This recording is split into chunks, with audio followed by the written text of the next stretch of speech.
Alrighty, hello everyone, my name's Caden and welcome back to more Phoenix Wright, Ace Attorney, Spirit of Justice. Been a while considering Final Fantasy VII and Rebirth came into existence, but we're back for at least a day or two before I have other stuff that I have to get done. Trust me, this game is not going under, it's just a lot of stuff's happening at once. But anyways, last time we did the entirety of the first case, and now we're moving on to the second case. I got nothing else to say on that, really. Let's move on. Episode 2, The Magical Turnabout.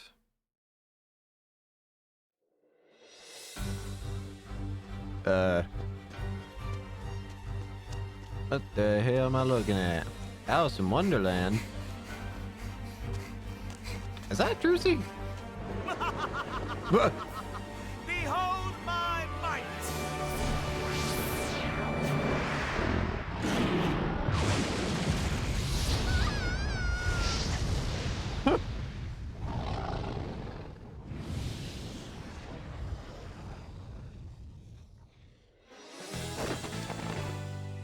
Shame on you, Mr. Rias! No! Using magic for evil!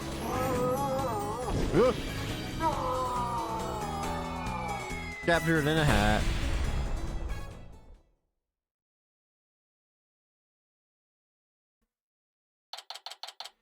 April 27th, 10 a.m. Penrose Theater. Stage. And that's how the evil magician, Mr. Rias, was defeated.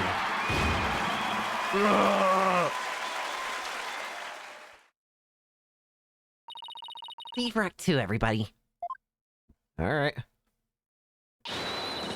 Brava! Brava, Trucy! Hey, Athena. Wow, Apollo, wasn't that a great trick? You bet.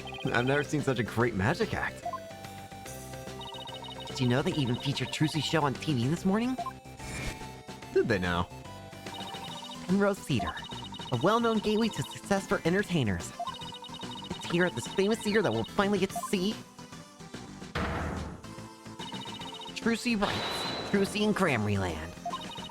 The long-awaited revival of the magic of Troop Cramry. Wow. That explains why there's a TV crew here just to cover the show. This is a perfect opportunity to promote the Wright Anything Agency, too. After all, people look up to things they see on TV, right? But wouldn't they be looking up to the talent part and not the law part of our agency? Mamma mia, you're right. We get nothing but requests from Trucy fans, won't we? Oh well. Guess we'll just have to make it the old-fashioned way. My name is Apollo Justice. I'm a rookie lawyer with only about 2 years of experience under my belt. We're here to see Trucy's magic show. She's a fellow member of our agency. We came on behalf of our boss, Mr. Wright, who's away on a trip. Can't believe Wright would actually just leave his daughter. Oh, and did you hear, Apollo? Even though it's only her debut, her shows are completely sold out. What? Really? That's amazing. Voila! A star is born. Who knows how far she'll go? At this rate, nothing in the world can stop us. You do realize this has nothing to do with you, right? This is Athena Sykes. She's another member of our agency. She may not look it, but at just 19 years old, she's a lawyer as well. What do you mean she may not look it? Of course I look the part. Can't explain how exactly? Oh, come on, have a heart. Stop dreaming like a child. That gadget around Athena's neck that spoke just now, that's Widget. Widget helps Athena out with her special field of expertise, analytical psychology. He also has a habit of blurting out whatever Athena's really thinking. Yeah, this little guy can be a little unruly at times. Hey, upgrade me already. Bruh. Your attention, please. The show will restart after a 20-minute intermission. We ask that you please be back in your seats before the next act. Thank you. Hey, why don't we go say hi to Trucy in her dressing room during the break? Oh, yes! Let's go see the big star. I'm so nervous. What should I say to her? whatever you usually say to her at the office every day? I doubt Trucy's gonna change. Holy moly, look at all this stuff in here. They're bunnies! April 27th, Penrose Theater dressing room. So this is Trucy's dressing room. Looks like she's busy over there with someone. Hi, Trucy. Could you sign this, please, ma'am? Sure thing. Just the one she on in this clipboard, right? But you just sign. And asking for Trucy's autograph, maybe? I don't think so. Looks like some kind of contract. Thank you very much. I'll get this to the producer right away. Great, thanks. Oh! Holly! Theta! You came! Of course! Congratulations on your big debut! Thanks. Who was that just now, by the way? Somebody from Take Two TV. They want to turn my magic show into a TV special. They're planning to broadcast it nationwide. Can you imagine? Wow, you really are the big star. Hey, can I get your autograph later, Trucy? Sure. My signature's in high demand today. Would you like one too, Polly? Yeah, actually, I would. Oops, looks like I ran out of flyers, so I'll have to sign your forehead instead. Hey, knock it off. Look, just forget about the autograph. Ugh. This is Trucy Wright. She's a magician and Mr. Wright's adopted daughter. She's becoming quite renowned in the magic world these days for her impressive skills. A lot of people get this wrong, but Ella's actual job is being my magic assistant. No, you're the one who gets it wrong. Oh, think you can do that trick you always do at the office for me, Trucy? Okay. Behold, the wondrous magic that can make anything disappear. Here it goes. My badge! No! Give me my badge back! My magic unwearer, extra-dimensional galaxy. Brava, Trucy, brava. Okay, but why do you always have to make my attorney's badge disappear? Take hers! Well, that's because out of everyone at the Wright Anything Agency, you're the one I get the best reaction out of. That doesn't make my poor badge feel any better. Can I have my badge back? Wearing it gets me raring to go. Right. And they return... Wait, I can't actually view anything right now though, can I? Guess I shouldn't touch anything while Trucy's around. You shouldn't touch anything while I'm not around either. She read my mind. Look at the badge. Oh, your attorney's badge. Does this mean you want me to... I knew I shouldn't have done that. Hey, why'd you put it away? Fine, that's the way you're gonna be. I'll do it anyway. Hey, don't make it... Wait, my badge is still here. That was my badge, Trucy. Finally. The show, how's it going? Thanks again for inviting us, Trucy. Thank you for coming. Your show sure packs a wallop, and I mean that in, could you please not bring me up as a volunteer and punch me? I nearly fell out of my seat when that dragon showed up. When it attacked you, whew. I was terrified, even though I knew it was all just a part of the show. It's good, because that trick is the crowning glory of Act 1. The fire? I'm really glad you're enjoying the show. I heard your shows are completely sold out, Trucy.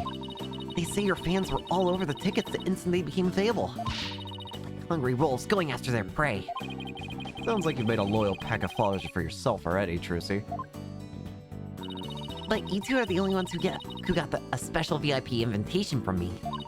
Today's just a dress rehearsal for the performers, staff, family, and friends. A Geralprobe, huh? That's what they call it in Germany. The real show is until the day after tomorrow. Really? By the way, are you going to finally do your magic underwear's trick on stage after the break? Sorry to disappoint anyone who came just to see my magic underwear, but my next trick is completely new. I'm debuting it today. Really?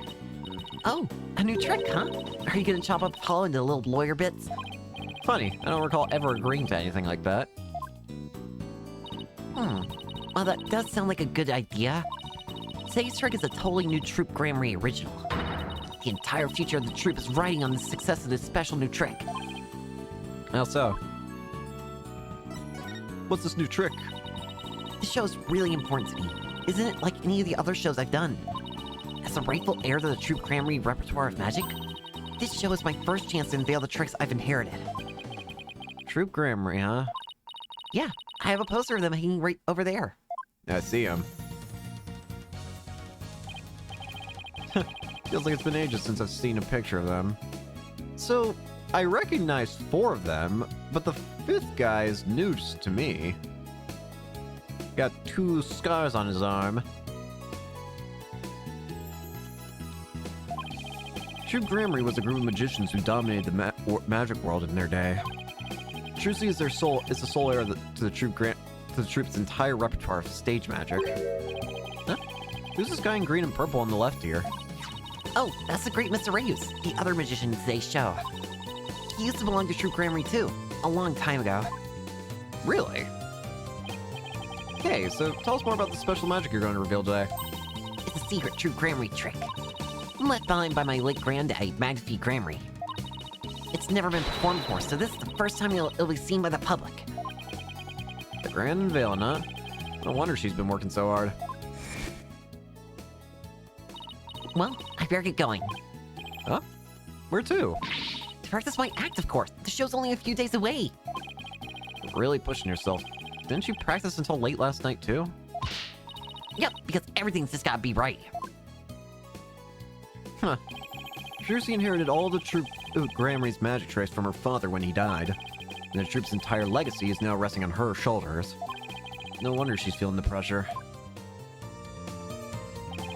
Well, looks like everything's going well today, though. I mean, that last trick was perfect. Grace under pressure. That's me. After all, a true entertainer always keeps a smile on their face. That's Troop Grammary Creed. It's hard to believe you've accomplished so much, even though you're still in high school. But to tell you the truth, I'm actually pretty nervous. Really? It wouldn't be. Oh, I bet this would do the trick. You'll be fine, Trucy. If anybody can do it, you can. Polly, that was just the boost I needed. Thanks. Apollo's spine sure has a way of really hitting you right in the heart. And the ears. Enough ragging on my voice already. Trucy, who? Oh, hi, Bonnie. Oh, hi there. It's almost time for the second act. Oh, okay. Thanks. Well, Paulo, Dina, hope you enjoy the rest of the show. Break a leg, Trucy. Thanks. I will. I hope her new trick goes well. Hey, this is Trucy we're talking about. She'll be fine. 17. Huh. Oh, I wouldn't be so sure. Who? Huh? You again. Performing magic is like walking a tightrope. There's always an element of danger. One little mistake can even cost you your life, you know. I wonder if she'll make it across today. And what do you mean by that, exactly? Oh, Oh, nothing. Now, if you'll excuse me. I have a bad feeling. We're gonna have to pretend... It's gonna be Trucy who's accused, isn't it? Wait, I just noticed a Steel Samurai poster! Judging by what she said, I'm gonna guess she's probably a magician too. Come on, Paula. We gotta get back to our seats now or we'll be late. Ow! Hey, stop pulling! Okay, let's see. Guess it's time to move back to the stage.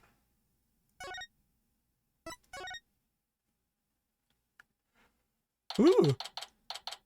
A coffin! April 27th, Penrose Theater, stage. Hurry up, Apollo. It's about to start. I want to see what Druzy's next trick is. You're really wound up today, aren't you? Why don't you take your seat and try to relax? Whoa, look! There's a TV reporter over there. With a TV camera and everything. Oh yeah, baby. Athena, sit down. You're blocking people's view. Hey, I feel like I'm babysitting here. Hello, everyone. I'm reporting from the beautiful Penrose Theater, where the public performance of True Scene Grammarlyland begins in just 2 short days. But today, they've very kindly agreed to give us a sneak preview. Isn't this exciting?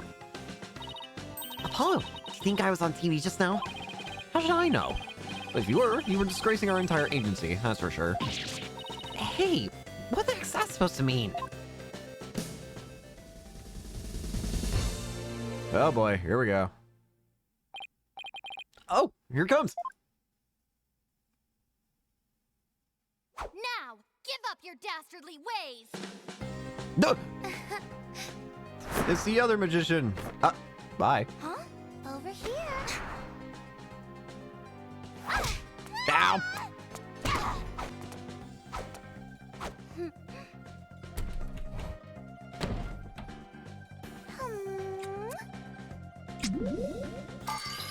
No!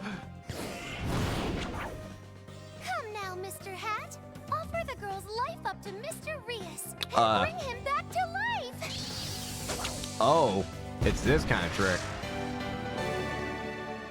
What? Oh, how the hell did you swap? Just when and how did she make the switch? You won't be reviving anyone today.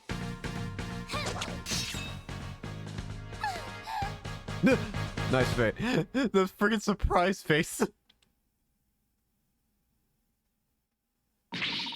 Wow, that was amazing! I have no idea how she escaped the coffin. Really glad Trucy's escape trick went off without a hitch.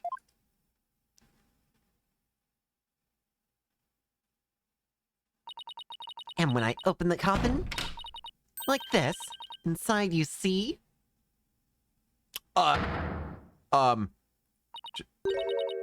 Mr. Reeves? But how? I wonder what's going on. He's not getting up. Uh-oh. Trucy! Whoa!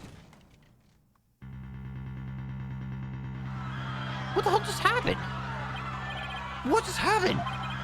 Well, man, an accident? Is, like, that guy dead?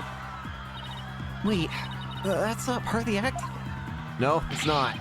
Attention, please. For your own safety, we ask that everyone please evacuate the building. What's going on? Is Trucy okay? Outside, everyone. Evacuate immediately, please. Well, hey, stop grabbing me! Trucy! Great. Yep, we're gonna have to protect Trucy. Because now she's going to be accused of killing Rius. Do we actually have the guy's full name or something? No, we have you, though. A bunny-themed assistant who appeared on stage with Trucy. He kicked us out. Hey, what gives? Somebody please tell us what's going on. Poor Trucy. I hope she's okay. Hey, here comes that staff member from before. Your attention, please. We regret to inform you that today's show has been canceled. What? I was looking forward to the rest of it. We are very sorry, but the theater is on lockdown pending a police investigation. Excuse me. It's because of that accident? That man in the coffin. Is he... Well, we're still trying to figure things out, sir. But I can tell you that Mrs. Wright is fine. She wasn't injured, so please don't worry. Thank goodness she's okay. Hey, you there. Who? Hi there, man with coffee. What the heck's going on? They won't even let me in. Me, for crying out loud. Oh, Mr. Rettens. There was an accident during the show. Pretends? An accident. Great, just great. That's all I need right now. Do you have any idea how much money we're singing into this program? Oh, are you a TV director?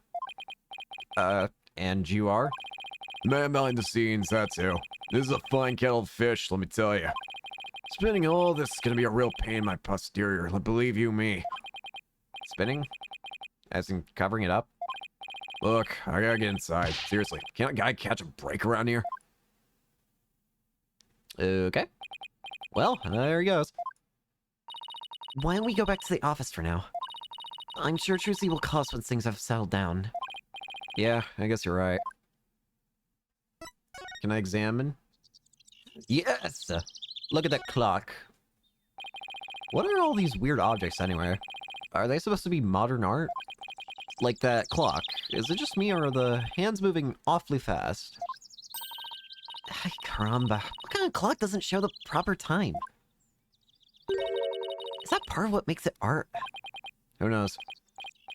Hey, take a look at that man in the front of the clock. He's trying real hard to set his watch to it.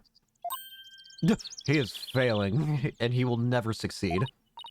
Hey, mister.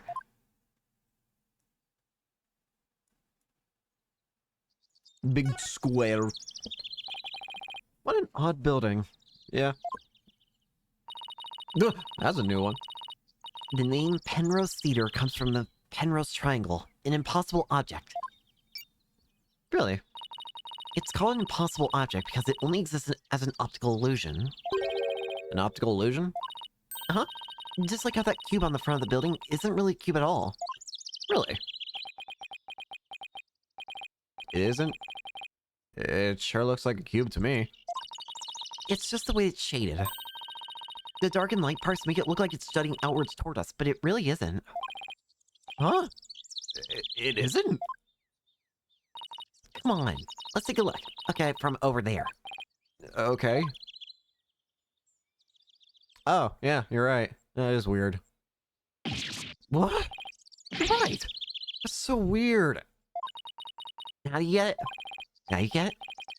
I think so. It's kind of hard to tell. Trucy in Gramryland. Look, there's Trucy, front and center. With one now dead Mr. Rios. So the show actually starts the day after tomorrow, huh? I don't know if you've noticed, but you see that man in front of the poster? He's been standing there a long time looking at it. Yeah, I know. And sometimes he kind of stretches his hand and towards it a little bit. Oh. I bet he's one of Trucy's fans. You think he's gonna try and make off with it? Who knows? Oh, look! I guess we don't have to worry. Every time the man reaches for it, the dog growls and pulls his pant leg. Yeah, it kind of begs the question, who's the master and who's the pat? Let's not get that answered.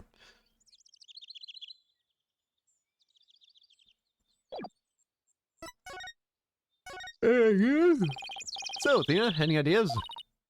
Sorry, I've got nothing. I mean, it was just one amazing trick after another. Who could figure it all out? I was asking if you have any ideas about the accident, not the show, Athena.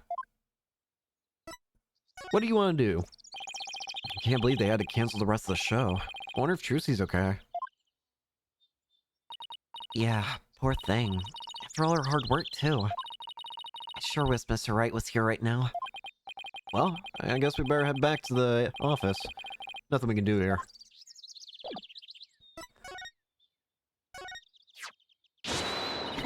My badge is shinier than yours. Of course, yours is newer than mine. A great weathered finish like this only comes with age and experience. What? I can get a finish just as good as that on my badge, too, you know. Getting it dirty on purpose doesn't count, Athena. Pardon? What makes you think I'd ever do anything like that? Your reaction. I have to imagine we're gonna get a call from Trucy saying like, hey, can you guys defend me suddenly? Right? Anything agency. Yep. Ring, ring. Ring. It's no use. I can't get a hold of Mr. Wright. Wonder if something happened to him in Kurine. Maybe he got caught up in some kind of trouble again, as always? Yeah, trouble's drawn to him like an iron filings to a magnet. Hey, Apollo, speaking of crime, they're showing something about it on TV right now. There's been some surprising news coming out of the Kingdom of Kurine. The country recently saw defense attorney Phoenix Wright win a not guilty verdict. The first verdict of its kind in 23 years. Mr. Wright won a trial in crime? Lawyers are said to be highly disrespected in the Kingdom of Kurine. Though Mr. Wright's win was an upset victory amidst the entrenched hostility. Wow, did you hear that? The first time in 23 years. Yeah, but what was he doing in court there in the first place? I thought he just went for a visit. So, he was in some kind of trouble, just like we thought. Yeah, that's not surprising. Next, an update on the unfortunate accident that occurred at the Penrose Theater. Hey, now they're talking about the accident at the Trucy show. Famed magician the great Mr. Rios was skewered with a sword and died on the spot. Oh no, so he really is dead. And now, here is the footage of that deadly moment.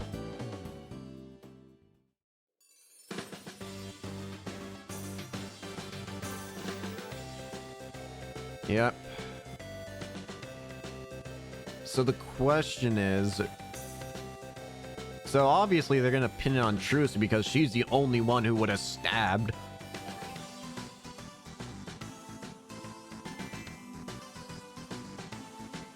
Oh, I saw that. There was a shadow. There's a shadow of the puppet going upwards. Of Mr. Hat. So of course, from this angle, it obviously looks like Trucy just killed a man. I can't say I blame people for thinking that.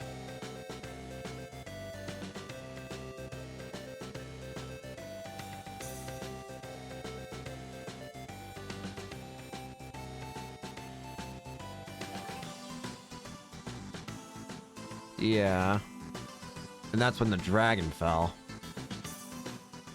Although, I feel like I saw Mr. Reyes' body isn't visible in this footage, but these are still very shocking images. The magician, Trucy Wright, is reportedly still only a high school student. Could it be that this unfortunate accident happened due to a lack of proper training? Did the young magician have enough experience, preparation, and knowledge? Some might say that Troop Grammary should be held accountable for this incident. Hey, what kind of biased reporting is this?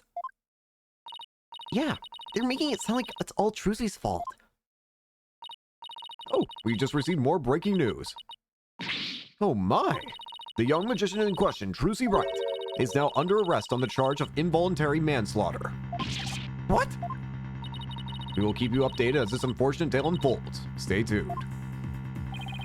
Trucy's under arrest. She can't be. Oh, we've got to do something. Yeah, let's get down to the detention center right away. But before I forget, I think I'll jot a few things down about the case. I'll just open the court record with E. Put this most tab here with these buttons and make a few notes. You can use it kind of like a to-do list. If you ever get stuck, I can just refer to these notes.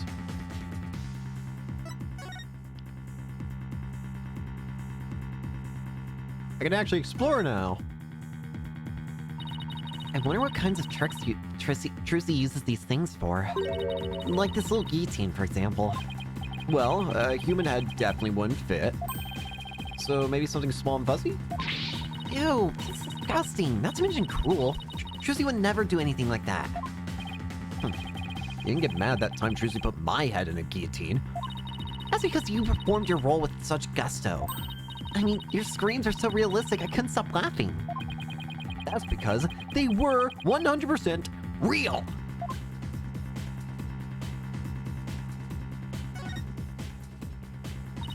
I've always thought that these shells were a little awkward and hard to use. Yeah, the shape doesn't really lend itself well to the concept of shelves. I mean, there's a hole in the top part and everything. Do you ever notice that every now and then things disappear when you put them inside? It's like the shells remember that they used to be a magic prop or something. Not the most useful piece of furniture in the world, to say the least.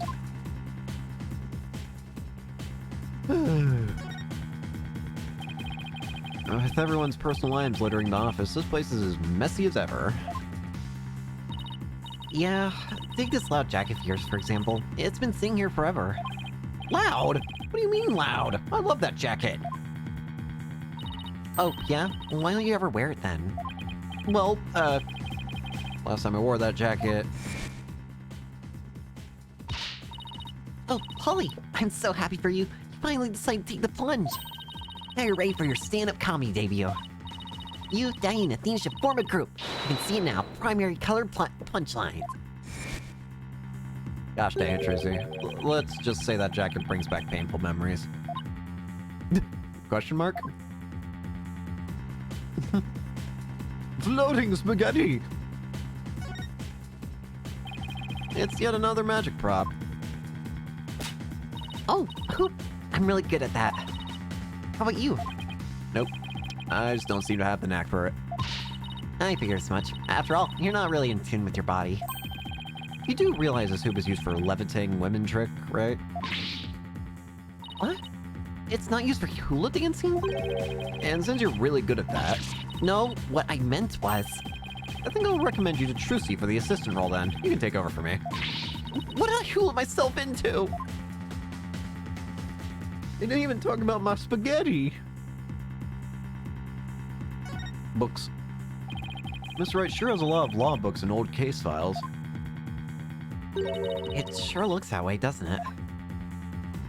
But take a closer look. Most of these books and files have to do with magic. Oh, wow. You're right. You're just hidden behind law book covers. Little by little, Trucy's taking over the whole office with her magic equipment. I hate to admit it, but recently, I sometimes feel like I'm going to forget that I'm even a lawyer when I'm here. It sounds like Trucy's magic is starting to take over your brain, too. Yeah, that doesn't surprise me too much, honestly. What? Charlie! It's Mark Charlie, so he's looking pretty perky. For a guy whose desk is always a big jumbled mess, Miss Wright never forgets to water Charlie. Sometimes, I catch him staring at that plant and smiling. Must hold some special meaning for him. Could be. He did say Charlie's been in this office since his first days as a lawyer. He doesn't seem to want to talk about it much, though. One thing's for sure, Charlie is no ordinary plant. Yeah, he's lived for how many years at this point now?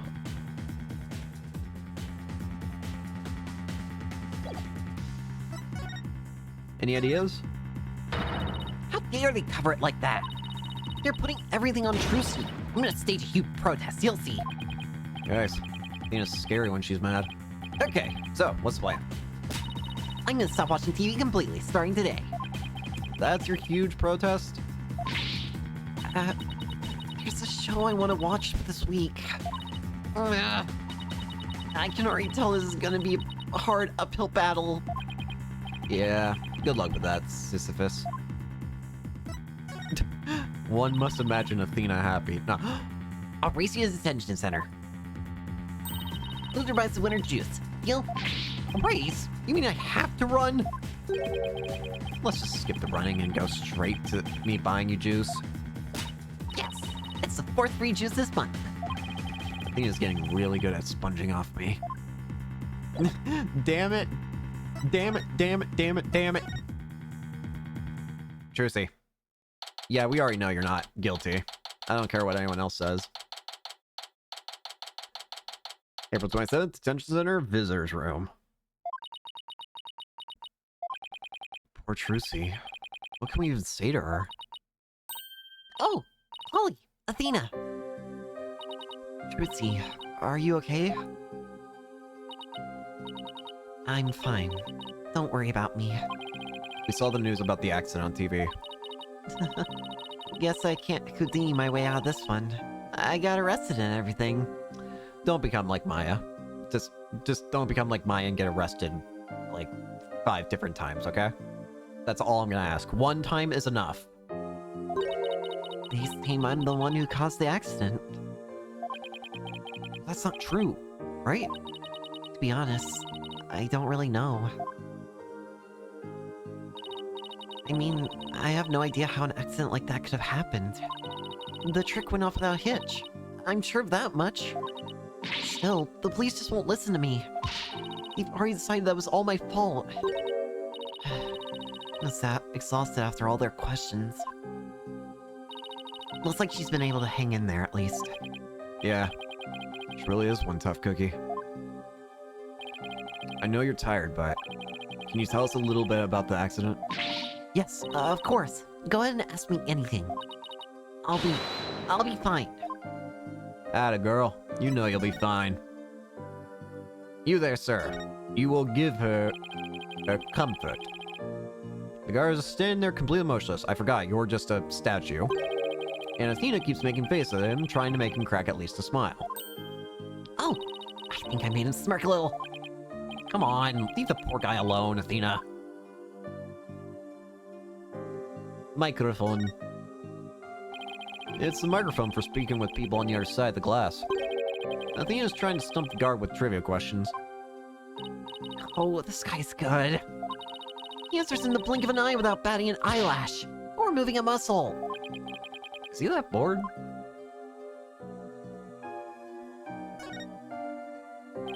What is it, Mount Fuji? I didn't even finish my question. Security camera stares at us with a cold, unblinking eye. I don't know why, but it gives me the heebies with a side order of GBs. Look at my badge. Your attorney's badge. Does this mean... No. You're in jail right now. None of you can make it disappear through glass. Don't you.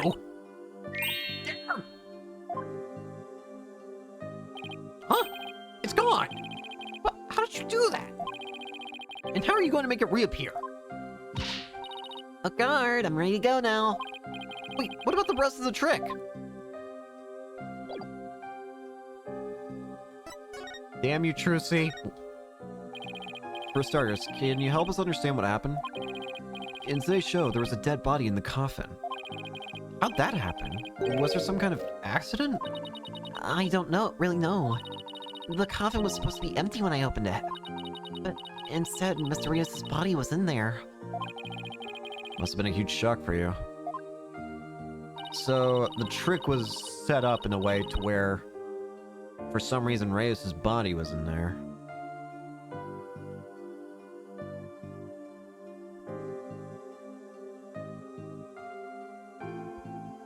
Gonna have to be a little quieter, apparently. Sorry.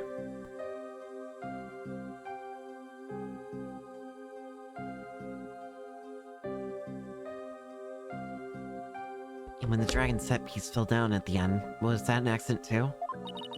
It must have been. I have no idea how or why that happened either. Nothing went the way it was supposed to.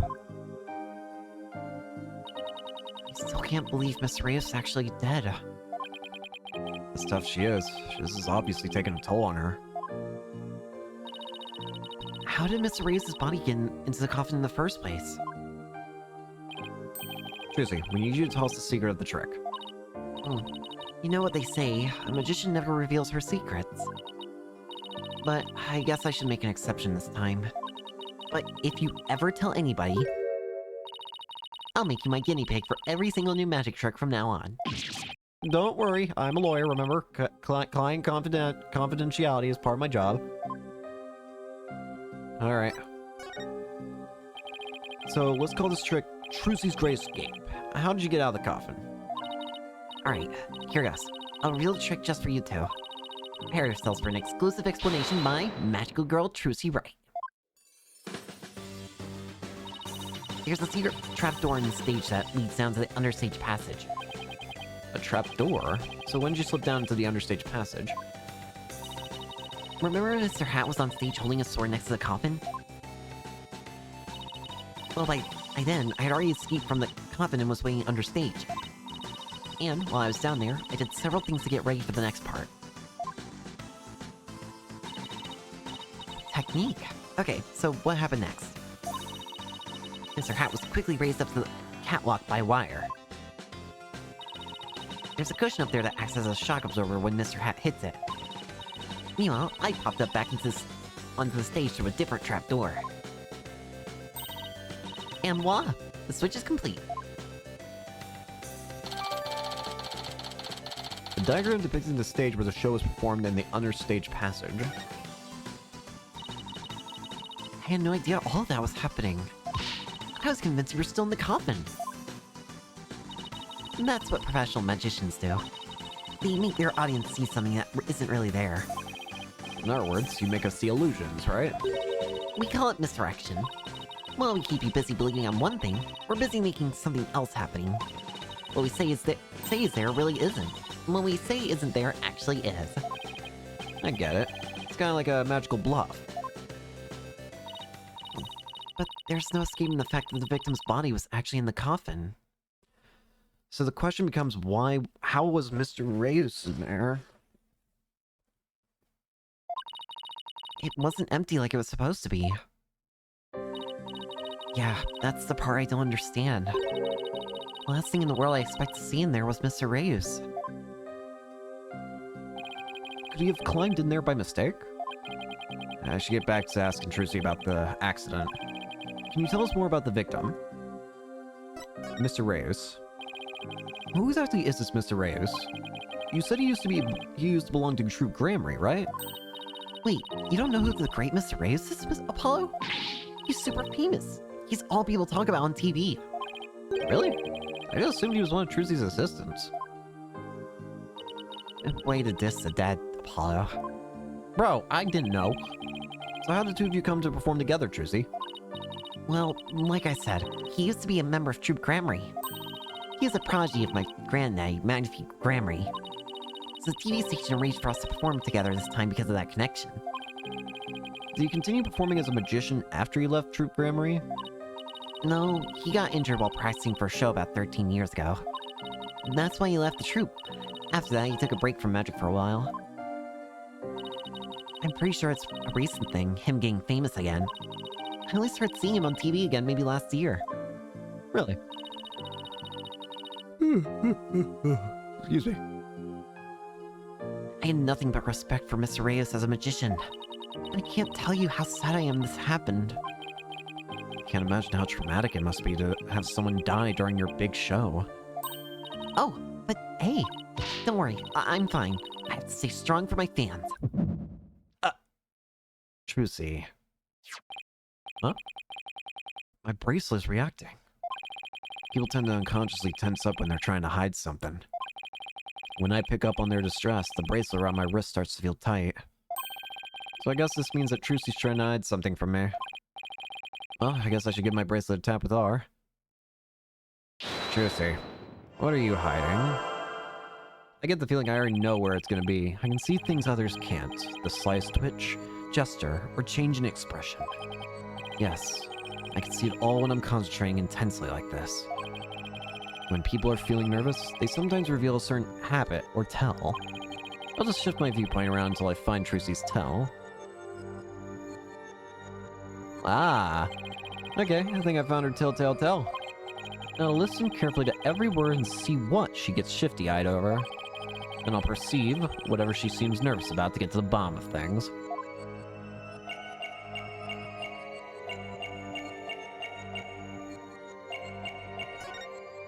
Gotcha!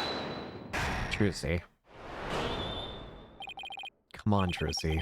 You should know by now that you can't hide anything from me. Don't tell me that your bracelet reacted.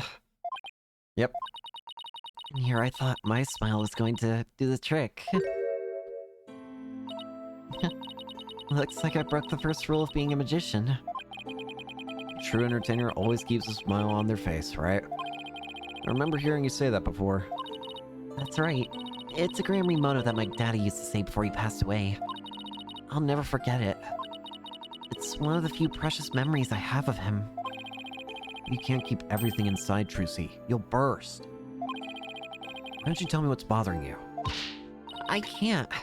If I did, you wouldn't believe in me anymore. It's not true. As an entertainer, you believe in always keeping a smile on your face. And as a lawyer, I have a belief that's important to me as well. Take that! Your attorney's badge? I swore on this badge that I would always believe in my client to the bitter end. That's the cornerstone of being a good lawyer. Mr. Wright taught me as much. No matter what you tell me, I'm going to keep on believing in you, Trucy. All I ask is for you to have a little faith in me, too. Alright. Thanks, Polly. Aww. He seems so sad. Just tell us the truth. Polly, what if I made a mistake? What do you mean? What if it really was me who stabbed Mr. Reyes? What makes you say that? Well, in my escape trip, I used both a real sword and a rubber sword. I switched the real sword for the rubber sword just before I stabbed into the coffin. So even if somebody had been there, the rubber sword shouldn't have hurt them. But Mr. Reyes was found dead in the coffin. I know, it just doesn't make any sense. I know I swapped the swords. You're absolutely sure? Positive. I practiced that trick hundreds of times with no mistakes. I remember very clearly swapping the swords this time, too. Should I have made a mistake this time? You think you swapped the wrong swords. Could you really have? Well, I better get going. Huh? Where to? Practice my act, of course. The show's only a few days away. Really pushing yourself. Didn't you practice until late last night, too? Yep. Because everything's gotta be just right.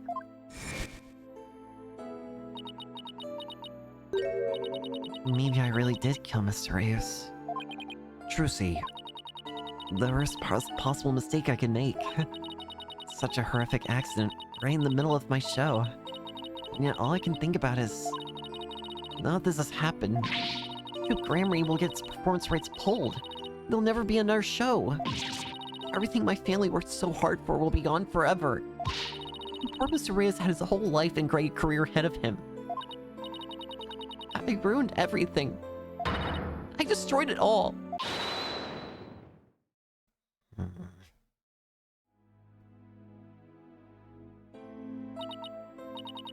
Polly, I'm ready to pay for what I did. Trucy, I don't think you did anything wrong. You don't? I've had one question going through my mind this whole time. Was this accident really your fault? What do you mean? I don't have any proof or anything. It's just... I don't think you'd ever make a mistake like that. Apollo... I saw how hard you worked on your tricks, staying up late every night to practice. And I know you. You always get everything picture perfect. Nobody's perfect all the time. Still, I think something else caused Mr. Reyes' death, not any mistake of yours. After all, you're sure you swapped the swords, right? Yes, I remember doing it. And I just know it wasn't your fault, Trucy. But how can you say that? You don't have any proof it wasn't me. I mean, I know you're a great lawyer, Polly, but... I believe in you, Trucy. And I believe in your skill as a professional magician. So I'm going to prove your innocence. Don't worry, you're going to be fine.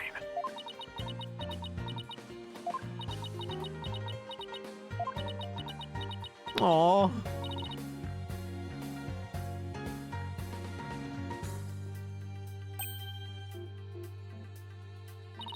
Thank you, Apollo. Thank you for believing in me.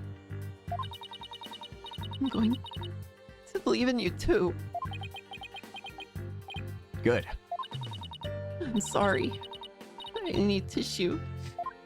I've never seen Trucy cry like this before. She always seems so strong. But maybe sometimes she's just putting on a brave face.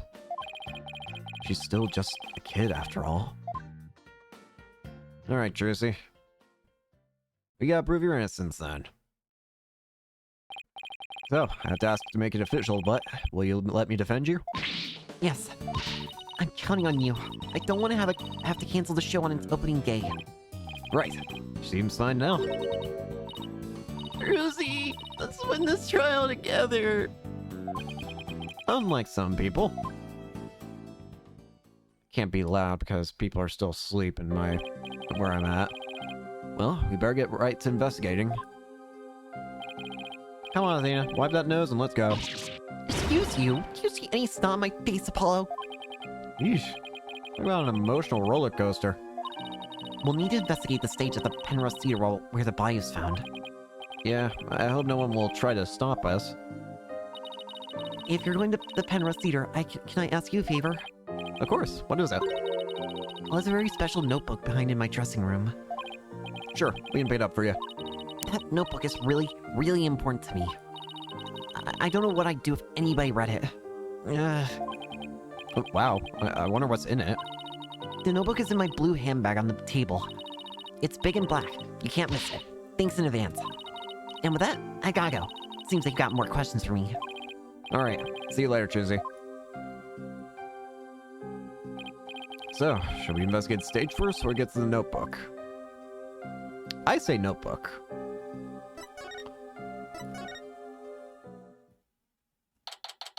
Blue handbag.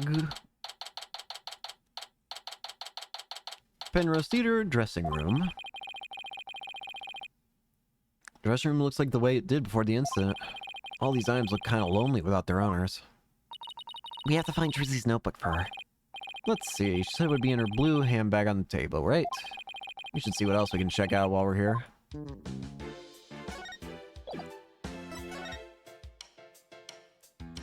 Flowers.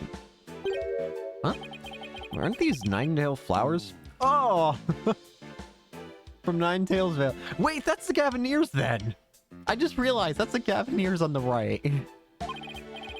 You know, those flowers that only grow in Ninetales Vale. Oh, my goodness, you're right. There's a card here, and a letter to go with it. The card says, "Good luck, Trucy, from Damien and Jinxie Tenma." You're at Tenma and Jinxie, huh? What does the letter say? Let's see. Oh, there's a message for you in here, too. Please tell Mr. Demon Lawyer I said thank you for everything. Thanks to him, I overcame my fears and I'm now not afraid of yokai anymore. And guess what? I've even become friends with yokai like Itan Momon and Konaki Gigi. No matter what happens, I guess she'll never grow out of her demon obsession. Yeah. And this is the Gaviniers. Oh, these are from Prosecutor Gavin. Roses, huh? I don't like him. Pretentious. They might be pretentious, but you know what? He makes it work. Apollo, I've noticed this for a while, but you get awfully prickly when it comes to Prosecutor Gavin. You think so? I mean, don't hate him just because he's beautiful. That's not it at all. What about these last flowers? Are these from Juniper? These flowers, they're from Lamwar. Oh, Lamwar! Lamwar? Where have I heard that name before? It's my mother. Except I don't know that yet, so I don't know. She's a famous singer. They call her the Siren of the Ballad, and she's pretty popular. Why would a famous singer be singing Trucy Flowers? Well, we met her through a case I headed up once. Wow, your circle of acquaintances is bigger than I thought. Lamwar. I don't know why, but her songs really touch me for some reason. I hope she's doing well. Alice in Wonderland! Look at all these costumes. I bet they're all Trucy's. Oh, could you tell by the scent? Are you like some kind of bloodhound or something? I'm her assistant, not her pet. Boyd's. It's a dove. Trucy must use it in one of her tricks. Yeah. Huh? There's another bird cage next to it. Or what's in that one? Uh-oh. What in the world was that? Is there a chicken? Troop Grammary. Trucy put some posters up, I see. Oh, here's one of Troop Grammary. Group Grammary, Magical Menagerie, huh? Looks like a bunch of folks dressed in outfits a bit too gaudy for their age, if you ask me. Isn't that pretty much how all the best magicians dress? Was Group Grammary really such a big deal back in the day? Guess so. Everybody in the country knew them back then. They had great tricks. Like making a building disappear or escaping a safe drop from a helicopter. Wow. I was in Europe at the time, so I had no idea. But if even you know about them, then they must have been really, really famous. I used to see them a lot on TV. I think it was back when I was in junior high. The one in black was the original leader of the Troop Grammary, Trucy's grandfather. His name was Magnifique Grammary. He also got shot in the head, but that's a story for a different time. The one in the pink with the mustache, that's Zach Grammary. That's Trucy's grandfather, who was killed by my previous... That's Trucy's father, who was killed by my previous mentor, but that's a story for another day.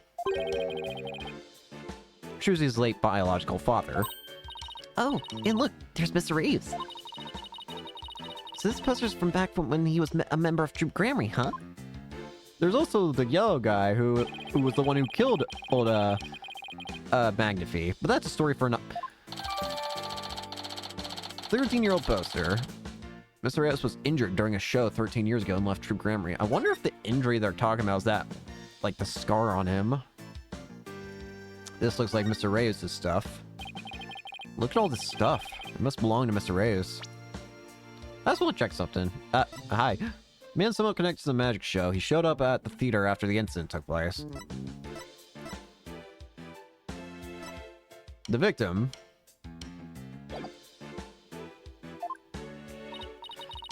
Wow, look at the colors on that briefcase.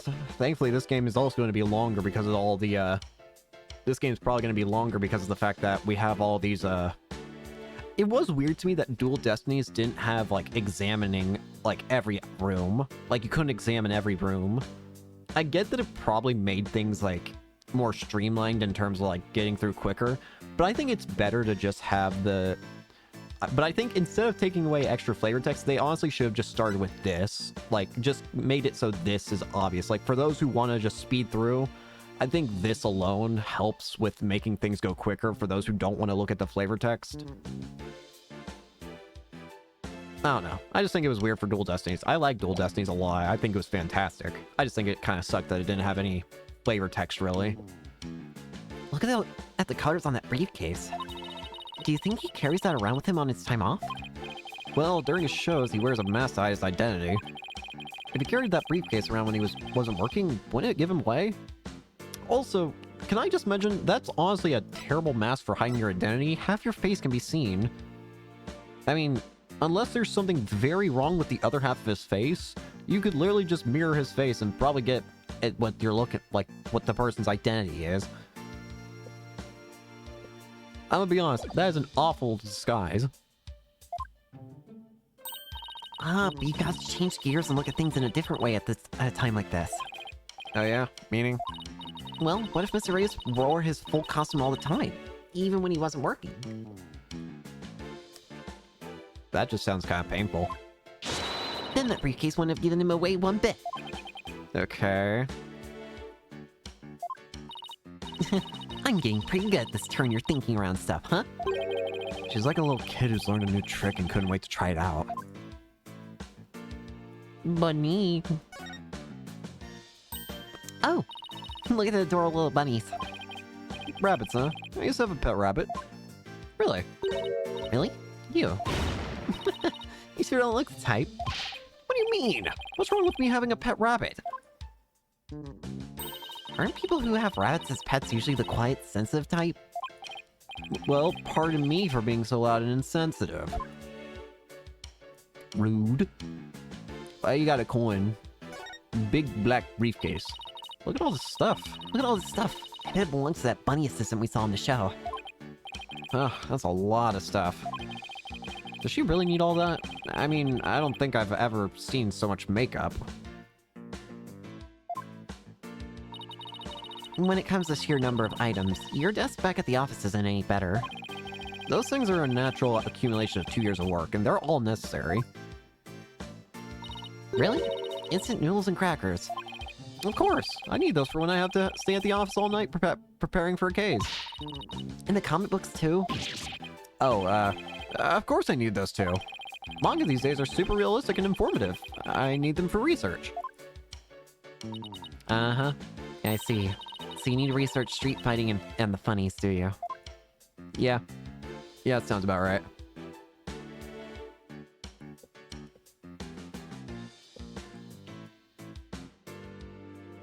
What's this book? I've noticed this book here. What's this? A script of the show? It says Bonnie, so it must belong to that bunny assistant we saw in the show.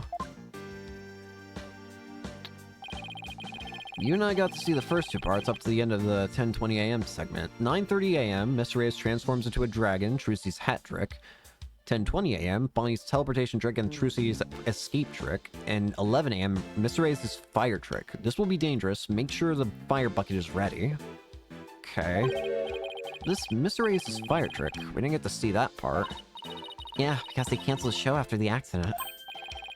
Hey, there's a note about the fire trick.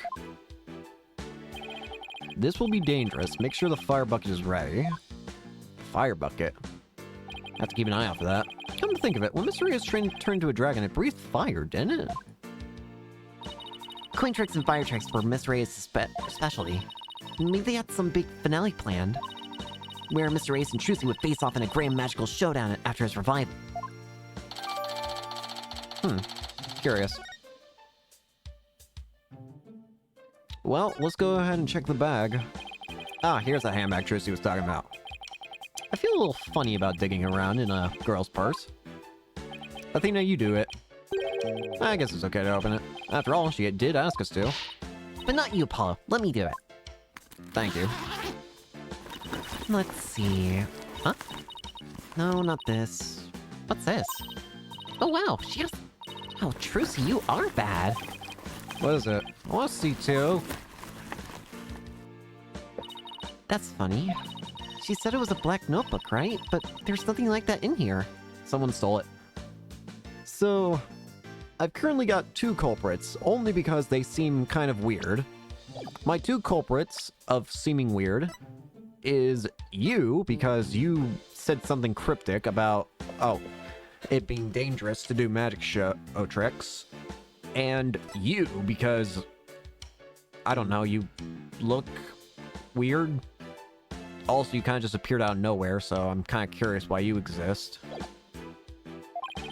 Maybe Trucy was wrong about where she left it. Let's keep looking around for it.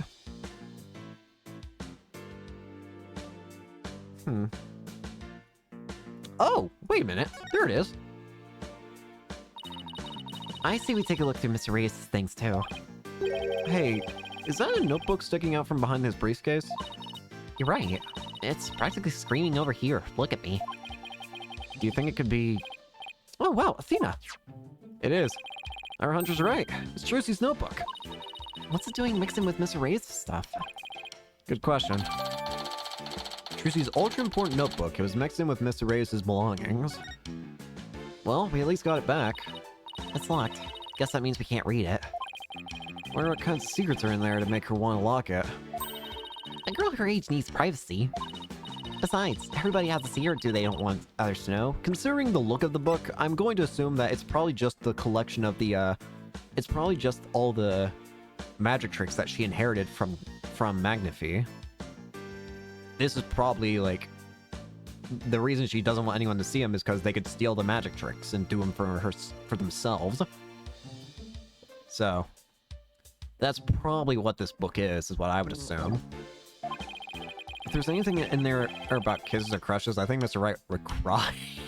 Yeah. Well, we should examine just about everything, I think. Looking through other people's stuff was so thrilling. Like I'm doing something naughty. I know what you mean. Just don't go poking around my things at the office. Why? What do you have to hide? I don't think I like how her eyes lit up all of a sudden. Your smile is getting me creeped out all of a sudden. Anyway, we better get to this notebook back to Trucy. Well, seems like we're done here. Let's head over to the stage next. April 27th, Penrose Theater. Stage. Okay, let's get down to business. Hey, what do you think you're doing? We're the attorneys for the defendant in this case. Is it alright if we examine the scene? Of course it's all right. I don't care if you're the defense of the president. No one authorizes investigations. Oh, come on. I wouldn't kill you to let us take a little look around. I said no. Now get over here. Scram. I guess we'll just have to try and get permission from the lead detective. I wonder who the lead detective of this game is going to be. I can't remember from when I last played. Wait. Actually, maybe I do remember. I want to say it's probably Emma. I don't think it's Gumshoes, because Gumshoes never had a 3D sprite in his life, which is depressing. But I want to say it's Emma, because it obviously can't be Fulbright for reasons. Well, let's go ahead and just return this book over to... Never mind. Anybody at the Penrose Theater? Indeed they are. The person you were trying to call is not available. After the tone, please tried calling Mr. Wright 100 times, but he never picks up. We've left him some voicemails, so he'll probably call once he gets them. He's gonna flip out when he hears what happened to Trucy. Hey, this is the place, the theater where that magical murder happened. Oh yeah, I wonder if they brought the dead body out yet. I hear they already arrested the murderer. They say it's a young girl. Yeah, high school student. Can you believe it? Kids these days. What's with all the curious bystanders? They sure are kicking up a fuss. How dare they call Trucy a murderer? They got some nerve. We can't let people think that about her. We have to defend her. Apollo, is that you? Emma! I was right, it was you. Emma? It's sure been a while. How have you been? Oh, can't complain. I haven't seen you in ages. Emma's not usually in the best of moods, so I never quite know what to do or say around her. Also, because I usually get attacked by snackoos, well, we have some business to take care of, so I guess we better get going. Hey, wait a minute. What? Was it something I said? You're darn right it's something you said. What's with your brushing me off like that? We got heaps to catch up on. After all we've been through. You're not still mad at me about something, are you? Sorry, but I didn't mean to upset you. I feel like I'm about to get attacked by a face full of snackoos. Who's this, Apollo? Wait! That's right! You've never met Emma! I didn't even realize that, but you actually, even though Emma was seen, I'm pretty sure, a little bit in, I think Emma was a little bit in Spirit of Justice, but it just occurs to me that, wait, was she in Spirit of Justice? Whatever. The point is, you haven't met Emma. That's weird. A distant cousin or something? No, Emma's a detective I've had the, pleasure of working with before. Hello, I'm Emma Skye, forensics investigator. What? So you're finally a full-fledged forensic investigator? Yeah, finally achieved my lifelong dream. Oh, so that's why you're in such a good mood. Look, I even have an official forensic investigator armband and everything. Oh yeah, you do. I just noticed that. That's great, Emma. I bet the exam was really hard, huh? Oh, it was a cinch. Really? So I thought you said something about failing it over and over. Well, never mind that. The important thing is, I'm not a plain old detective anymore. So no more boring old investigations for me. I'm so happy I could hug the whole world. Coming from you, that's really something. Criminals beware. Fingerprinting, luminal testing, DNA analysis, Emma Skye is raring to go, so bring it on. Well, I guess it's goodbye grumpy clouds, hello fanatical sun. She's very cheerful, isn't she? Is it because of the weather or something? She sure wasn't like this before. She was pretty frustrated back when she was assigned to the criminal affairs department. And she was always munching on chocolate snackoos to relieve her stress. Snackoos and stress are a thing of the past. I'd say goodbye to both of them. And may you never have to see either again. By the way, are you two here because of the murder? Murder? Don't you mean accident? Oh, then I guess you haven't heard. The case is being treated as a straight-up homicide now. Huh? What? Just so you know, I heard that the prosecution is going to argue tomorrow that Trucy outright murdered Mr. Reyes. What? Are you kidding? You're treating it as a murder! Emma, please tell us everything you know. Of course. Anything to help Trucy. Ugh, thank goodness you're at least... Now that we have a good Emma, like a happy Emma, she'll be probably as cooperative as could be now. Emma, look at this. It's been 2 years since we first met. But you're still just a newbie to me. Hey, that's not fair. I'm not even the newest lawyer in our office anymore. Yeah, that's Apollo and me, just two newbies working our way up. Aw, look at you two, the newbie duo. Must be nice, right, Apollo? I hate you. Look at this. Oh, are you asking me to test that? Hey, why are you putting it away? I can't. I just can't let her cover this in chemical reagents. Look at this. It's weird, but I keep running into the name True Grammary over the years. Yeah, that is kind of weird for you, isn't it? You had, of all the people who would have a connection to Grammary, you're the one who had literally 0 to them. And yet you're the one who also keeps, like, running into them anytime they're involved, it seems. Maybe it's fate. Have you ever considered joining them? You could use your expertise in forensics to do scientific magic. You're not thinking of stuff like picking the right card using fingerprint pattern, are you? Wait, you even got new 3D expressions. You don't really call that magic, Athena. Yeah, I guess not. Looks like we hit the nail right on the head.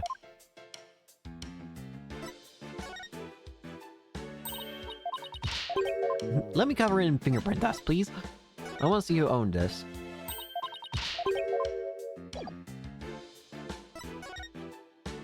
The incident. So who's the prosecutor? Why is this case being treated as a homicide now and not involuntary manslaughter? Well, apparently, there's something that proves it was a straight-up homicide. Well, that's vague. You know any of the details? No, I'm afraid that's all I was told. Really? How come? Well, because the lead prosecutor is kind of a hard guy to read. So, every game's got its new prosecutor, so who's it for this time? I vaguely remember what he looks like, but I can't remember too much about him. The only thing that I remember is that he has something to do with a bead necklace. That's the only thing I can remember at the moment. So, maybe it's just a cultural gap thing? Anyway, he's not one to really share his thoughts. Wait, what do you mean by cultural gap? Right, because he's also from Wright, isn't he? I mean that he's a foreigner, so his way of going about things is different. So who's that to get my up against tomorrow? Let's read about you first, Emma. Congrats on finally becoming the forensic investigator you always wanted to be. Thanks. I failed that exam so many times, but I finally did it. I can finally use my forensics kit openly whenever I want. Oh yeah, you used to have to stealth use a kit you sent away for. Oh, I still use that one, too. But now it's more of a hobby kit. It's important to have hobbies too, you know? So basically nothing's changed. Are you kidding? I don't have to worry about getting in trouble for taking fingerprints for fun now. It's possibly life-changing. I can take all the prints I want. Are you sure you're allowed to do that? Sure, I'm sure. I've been collecting all the prints I've taken into a personal database. Now hold out your hands. I can get your prints too. Just promise me you won't use them for evil. I can't believe she took my prints to Apollo. Don't worry. Actually, maybe worry just a little bit. Who's the prosecution? Chief Prosecutor Edgeworth has been reorganized in the prosecutor's office lately. As a part of that effort, he's gotten rid of a lot of corrupt prosecutors. So the prosecutor's office is looking pretty empty these days. And that's how a foreign prosecutor got assigned to this case? That's part of it, yes. We were short on prosecutors, and this guy just happened to be visiting. And what's the purpose of his visit? Well, some insurgents from the Kingdom of Karine are thought to be hiding out here. And as an international prosecutor, he apparently came to investigate the matter personally. So he's from the Kingdom of Karine? That's right. He is also a Karinese monk. Monk? So how do you get assigned to this particular case anyway? It seems he's very devoted to furthering his studies as a prosecutor. He wanted to learn how crime scenes are investigated here, so he just showed up. So he was curious, huh? He looked the entire crime scene over quite earnestly. And just as everyone else was ready to call it a case of involuntary manslaughter... This is most certainly a murder. The cruel act of an impure soul. That's what he said. Just like that. Well, he's calling Trucy evil, so I don't like that. But I'll give him benefit of the doubt. One case, first time learning things, I'll give him a pass for calling Trucy evil for one case. One case only. One case. And he volunteered himself as a prosecutor for this case. With the shortage of prosecutors right now, the prosecutor's office was glad to have him. So Trucy was arrested for murder all because of this guy, huh? I have to say, he's definitely not your typical prosecutor. He says court is where a victim receives their last rites. Where the truth is revealed, the criminal is judged, and the victim's soul sees salvation. Receiving last rites in court allows the victim to finally rest in peace. Or so he claims. So, Tim, a trial's like performing funeral rites for the victim, huh? That's certainly a unique way of looking at it. Sounds right in line with Karine, though. What's his name, if I may ask it? Oh, hey. His name is Nayuda Sadamati. What? Nayuda Sadamati? That's right. What, do you know him or something? Oh, I guess you could say I've heard of him. Really? Wait. Yeah, well, he is pretty famous. Really? Yes, they say he travels the world solving difficult case after difficult case. Where there's a hard case to crack, he's called in to prosecute it. Wow, sounds like he's going to be tough to beat. I can't believe this. I have to stand in court against him? He seems like a very kind and gentle person, though. He's very polite and understanding to everyone he talks to. Huh. So he's a pretty agreeable guy, then. Yeah, he's bound to see what kind of person Trucy really is. But don't they hate defense attorneys in crime? Would he even listen to what we have to say? Yeah. I don't see why not. He certainly seemed like the type of person who would. Even so, do you think you could do us a favor, Emma? Could you tell Prosecutor Sonomati about Trucy, about what a good person she is? Of course. Leave it to me. I'll make him understand there's no way Trucy could have committed the murder. I hope he listens to reason. Me too. I'm trying to... As I mentioned before, I have played this game in the past, but it's been a very, very long time since I've actually played it. In fact, I only remember playing it when it first came out on the 3DS a very long time ago. And my memory of things is fuzzy, to say the least, but I do remember... But as we're going through this, I am starting to remember bits and pieces. And I do remember... I am now remembering that Apollo has a connection in some way. Wait. It's kind of weird playing through a game that I've already played before, but I've kind of forgotten a lot of things about. It's kind of cool remembering everything. This is looking pretty bad, Paula. They're calling it a murder, and they've even got proof. What are we gonna do? Look at the bright side. That's what. Bright side? What bright side?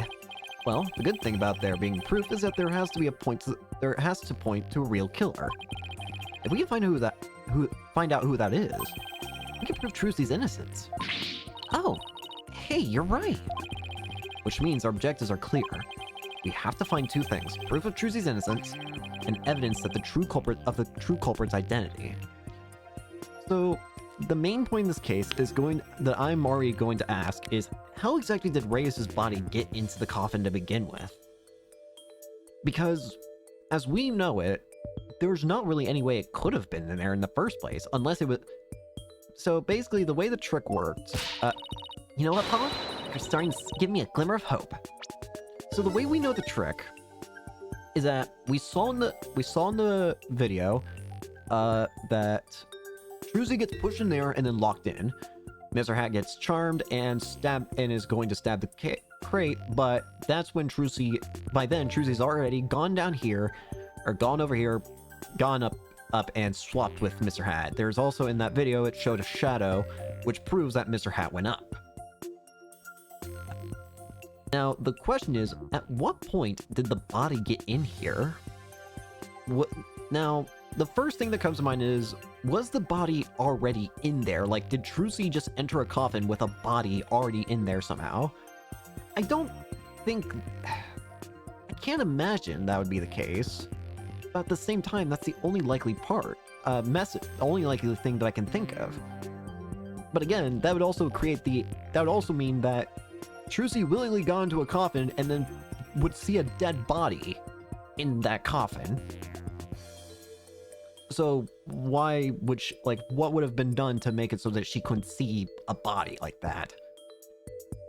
The other thing is that the body had to have somehow gone in there by the time that Trucy had swapped over there.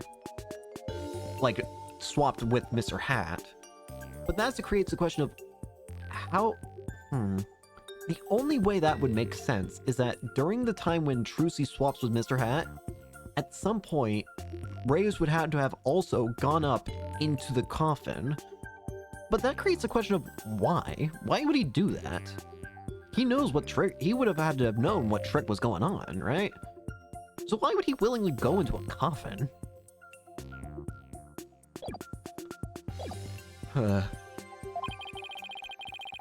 And that means there's only one thing to do.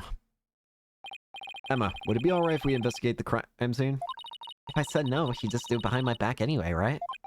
Would I do something like that? Guess the jig is up. Oh, alright. But I better come along. Who knows what sorts of mischief you get up to if I'm not around there. Mischief? Sounds like I mistrust you about as far as she can throw you, Apollo. He has been known to move things around at the scene of a crime, you know. And what about you? You used to do all kinds of forensic tests on things without permission. There's nothing wrong with that. After all, forensics is always on the side of justice. How's that even remotely fair? Also, do you not remember the thing that happened during the final case of last game? When forensic evidence was forged? Do you not remember that? And what a disaster that caused for us? I mean, sure, you may have not been there, but surely you would have had to have learned it at some point.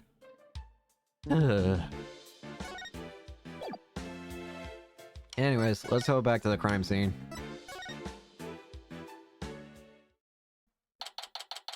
April 27th, Penrose Theater stage. Now, before we continue, there's another aspect of this case that also needs to get solved, which is, why did the dragon cutout fall? Like, why did the dragon stage piece fall at all?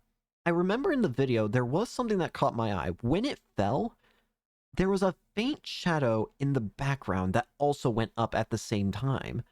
Now, you could argue that maybe it was just a shadow of the dragon itself. And I could believe that. But the shadow didn't look that big. Like, I wouldn't think that the shadow would be that. Like, I couldn't think that that was possibly what the shadow was. The shadow was too small to have been that dragon. At least that's what I think. If I could get that video again, I could show what I mean. Hopefully they'll give it to us later. Alright, let's get down to investigating, shall we? Just make sure you don't move anything, or I'll get in big trouble. Fine, I promise. To only move the things I have to. Well, I have my own investigation to conduct, but let me know if you need anything. Thank you, Emma. You are very cool. It's been a while since we've done any investigating. Well, what are we waiting for? Let's dive right in. You do remember how to do this, right? If you don't, I can give you a quick rundown. Nah, I'm okay. Don't worry about me. I've got all locked away in my vault up here. Good. And I'm sure it'll come back to me too as we go along. Wait, wasn't it you who just offered to give me a rundown? What? I didn't say anything. Any ideas? It must be so hard for Trucy, yet you saw how bravely she held back her tears. Maybe you should practice a little of that bravely holding back your tears thing, too. And by maybe, I mean your nose is running again. Enough of that snot shaming! Haven't you ever heard the song Into Each Life Some Boogers Must Fall? I'll take your word for it. We have to investigate the Penrose Theater from top to bottom, and talk to every single person involved as well. Oh, you're really fired up. Of course, Trucy's entire future depends on this. The agency's entire financial future, too. That's right, Trucy's the only one who's bringing in any cash for the freaking agency at this point. Forgot about that. Whoops. We better not screw this case up, or we're all screwed too. Wright comes back and he's lost the office. Charlie is now dead. As a result, we will now be killed to replace Charlie. Anyways. We have one of those in the office too, don't we? Yeah, that poor magic prop we use as a shelving unit. I'd kind of like to see Trucy perform this trick sometime. We both know you'd be the one in the box if she ever did. Feel bad for the prop, but you can say a shelving unit in that case. Castle. There's a whole Alice in Wonderland theme going on here. A curtain. I wonder what's behind it. The backstage area. There's magic equipment and stuff like that back there. I'll open it a crack and check it out later. You weren't thinking of opening that curtain, were you? Who, me? Would I ever do a thing like that?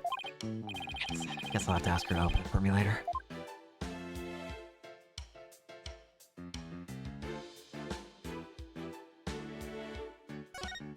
What about these?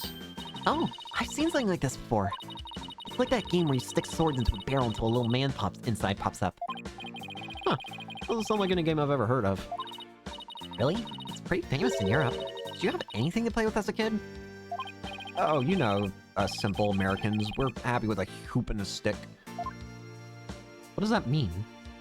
Apollo? Hi. Emma, can I ask you a question? Shh, this is the best part. She won't even look this way. Oh, what great prints! And are set for my collection. She, certainly seems to enjoy her work, doesn't she? Yeah. There's a camera. That video camera is pointing right at the stage. I wonder what it recorded. I want to take a peek, but Emma would kill me. Oh, this residue data is so fascinating. She's so fixated on that bloodstain data, her eyes are getting bloodshot. Quick, Apollo. While I'm as often forensic cafe and steal it. Let's see what's recorded on the camera. Oh, we generally error. Okay, this is what I want to check. The main thing that I want to look at the moment is that shadow when the dragon falls. Imagine we're going to be allowed to like look at this properly as evidence later, maybe even after this, but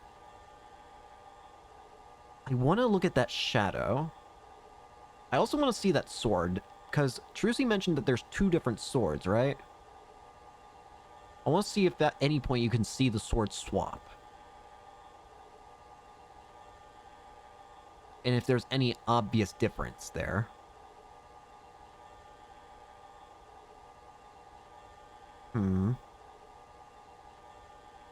At this point, you can see the sword go in there. Trucy pulls the cover off, which allows the box to unfold. And it's right after this moment. There's going to be a shadow back behind where the dragon falls. There! Did you see it? It's very faint. But that didn't look like the dragon shadow.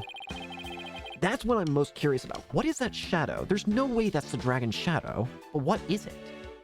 It's the same video we saw on TV where you can't see the body at all. Apollo, did you notice a strange shadow in that footage? Yeah. No, why?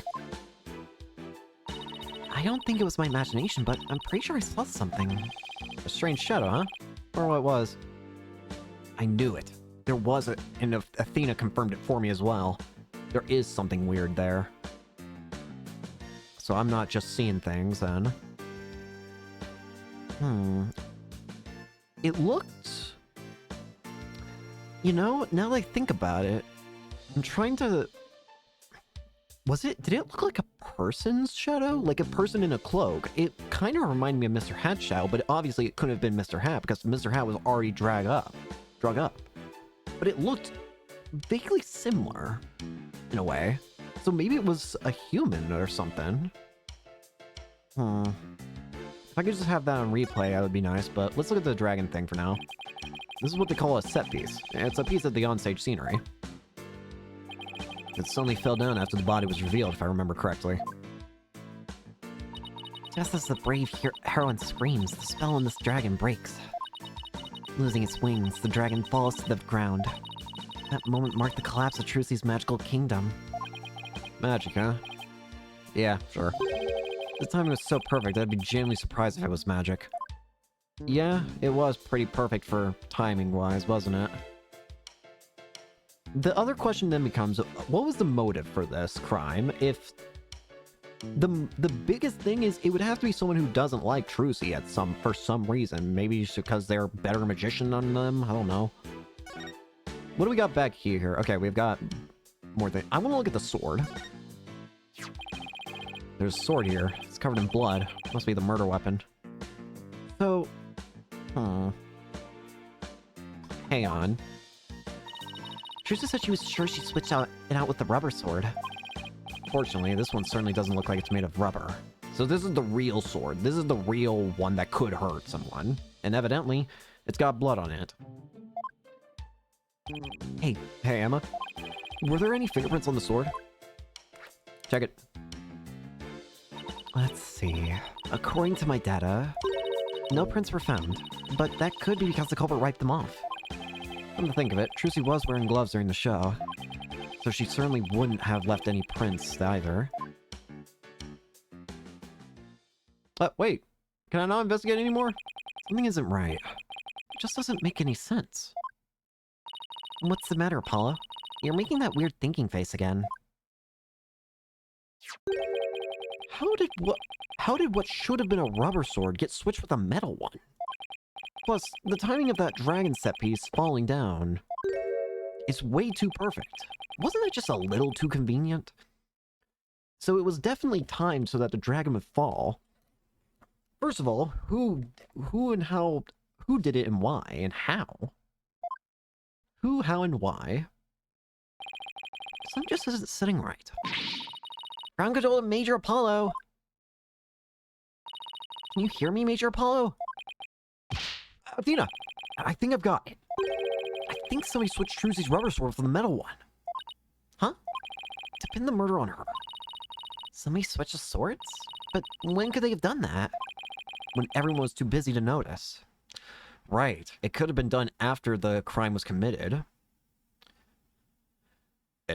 There's no way of knowing if this sword at the because as far as I know, there wasn't in the video, you can't actually see if the sword had blood on it after she pulled it out, and I feel like that would be pretty obvious to a crowd of people if there was blood on the sword. Somebody could have switched Trucy's rubber sword with a metal one after the set piece fell.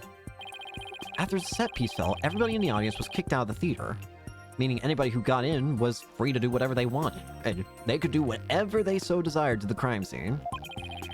In the ensuing chaos, somebody could have carried out a cover-up operation. Any one of the stagehands or show personnel could have done it before the police arrived. So what you're saying is... somebody's actively trying to frame Trucy for the crime? Yeah, some disgusting individuals trying to get away with murder. So it's someone related to the show. There's definitely a very high chance of that.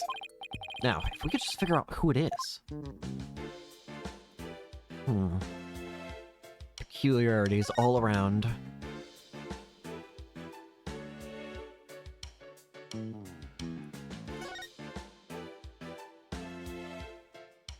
There's not a whole lot different you can see here.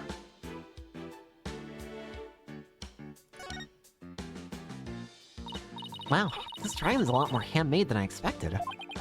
Yeah, well, I can't tell you how many hours I put into that freaking thing. Did Apollo make it? What? You made it? Trucy had me help put it together. You know, as her assistant. She has you wrapped around her little finger, doesn't she?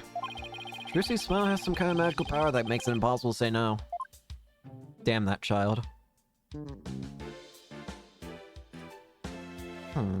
It just doesn't make sense why he would be in the coffin. So this is the coffin the dead body appeared from. I actually haven't examined that yet. Would you two mind giving me a hand? Sure. No sweat. Trucy said the coffin was supposed to be empty when she stabbed it. So how did the victim even get in there? I bet there's a secret door or something. Well, the secret door is definitely down there. It sure is an oddly shaped thing, isn't it? Who knew it could unfold into something like this? Well, I read that since it's used for magic tricks, the left and right panels are made to be interchangeable. Really? That's weird. How that helps with magic tricks, though, I have no idea. I'm sure they make use of it in some way we can't even imagine. But yeah, I was about to say, that doesn't even seem useful. Actually, there is a door. Oh, look! There's a secret door in the back panel of the coffin. Do you think Mr. Reyes could have entered the coffin through there? I don't know. I don't think he could have, though, personally. If he could have done it without Trucy noticing, then maybe. It's like two magicians trying to outmagic one another right under each other's noses. But why? There's his body. A wide outline, huh? So this is where the body was. You know, let me take a look at this body now that I got a chance. Things of note. First of all, is there something in his hand? His hand's covered up on the... His right hand is covered up. So why is that? This is a strange position to fall in, don't you think?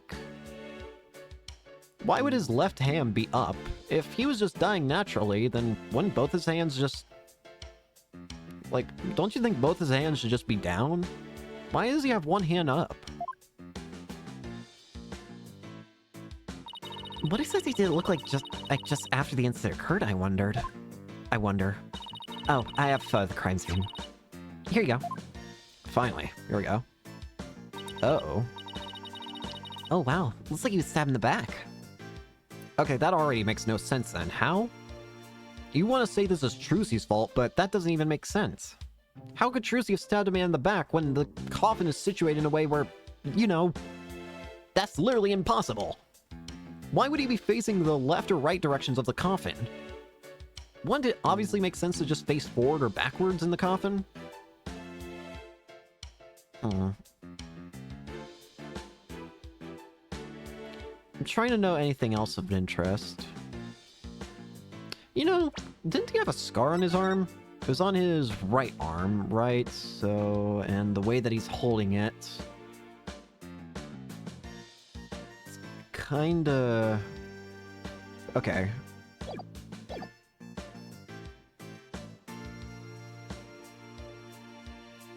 Wait a minute. Hang on.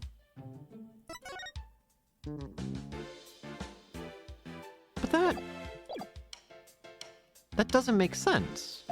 He has no scar. Look, in the photo with the Gramry photo, he has a scar of like 2 X's on his arm, on his right arm, and the way that's held, you would probably be able to easily see that if his palm was facing towards you. If his palm was facing towards you, then you would probably be able to easily see that scar on his arm, right? But take a look at the photo. Oh, take a look at the crime photo. His right palm is facing in the sky. Okay, alright. You can see that because his fingers are making the cloth go up. But as far as I can see, maybe it's the angle, but I don't know about you, but I'm not seeing a single scar here. I don't see 2 X's. If I'm right that that's a weird thing to be, like, unless it's simply just a case of perspective, that seems important. Why the heck is this even the same person that we're seeing in this poster? Because I'm starting to wonder if that's even the case. I don't think it is. I don't think this is the same person. It looks the same, but why don't I see 2 X's? Yeah, that's definitely what killed him. What's this thing around his waist? It looks like a pulley system. You know what? Actually, that looks like some. Probably like the stage performers could wear to be raised up into the sky, right? It's a stunt harness. A stunt wire can be attached to it so a person can float and fly through the air. Come to think of it, he did fly in Act 1, didn't he? Yeah, that makes sense. Okay.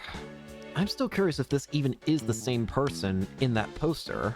And if it's not, then who the hell is this? If that's not... If he doesn't have the scar, then that makes it so that he's not Mr. Reus. He's someone completely different.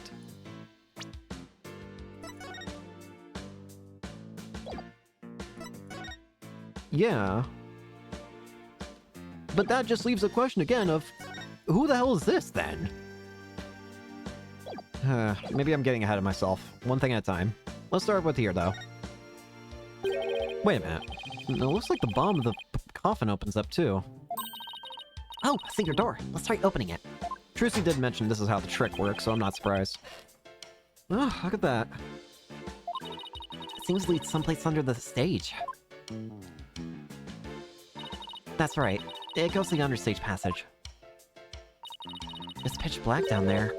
Hold on. I think I see something glowing faintly. It's hard to make anything out from up here. If you try to go down there, the magicians will get mad at you. Apparently, there are things down there that will give away the secrets behind their tricks. Well, that sucks. It's alright right there, and we can't even check it out. I'm definitely gonna have to examine that understage passage at some point, though. Maybe later. Let's see. What else do we need to do on the stage? Emma, did you find any fingerprints on this coffin? Actually, I haven't checked yet. I was going to do that at the end. I like to save the best for last. We aren't exactly talking about dessert here. Oh, but we are. Would you like to partake in my delicious dessert? I don't mind sharing. Oh yes, please. There's always room for dessert, right? Alright, I guess I'll join you too. So, could you show us how you check for prints, Emma? Sure. Let's start with the basics. As you know, fingerprints are an excellent way of identifying someone. That's because no two people have the same set of fingerprints, not even twins. So we find any prints in the coffin, they might lead us to the killer. If the culprit was dumb enough to leave prints behind, sure. Let's go ahead and dust our prints now. Fairly well. Let's see. This looks like a promising spot. Try dusting the area with fingerprint powder. Move the cursor around and keep pressing that button until it's thoroughly covered in powder. When you're done, blow with that button to get rid of the excess powder. The powder in this bottle is all we have to work with. If you run out, try blowing on the area. Any excess powder will be returned to the bottle. Alright, I think I'm ready to give it a shot.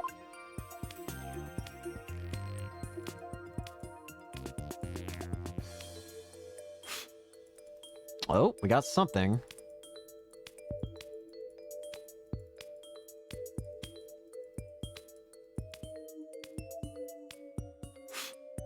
I'm getting something. There's definitely a handprint here. Bingo. You found some prints. Looks like the fingers are of somebody's left hand.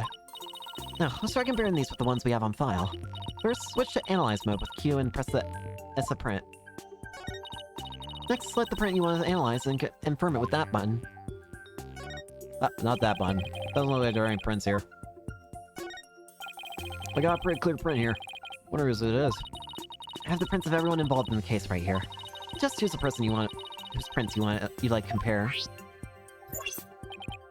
Well, the last person who was in the coffin was... Well, it's not Trucy. It ain't Athena. It ain't you. Not Retens. Bingo. Yep. One great Mr. Rius.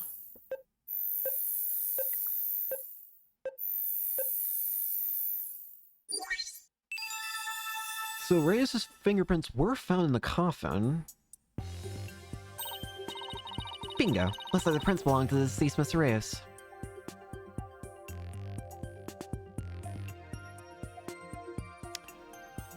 Wait. Remind me, did you say... somebody's left hand?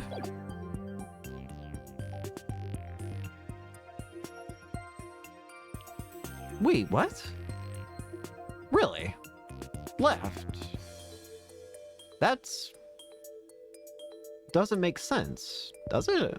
Hang on. Look at the diagram of the... look at the view of the whole thing on the left. We were told... we know that the door... the section on top... the section upwards of the floor panel is the one that's facing the back of the... facing away from the audience, because that's with the secret door, right? But... so that means the door that's facing the audience is the one that's pointed downwards, right? But this shows that the left panel has his left handprint. But that seems weird, doesn't it? Because let's assume that... I assume we're gonna have to check if his right print... if his left print's on this side, then his right print would be on the other. But that would mean he's facing away from the audience, doesn't it?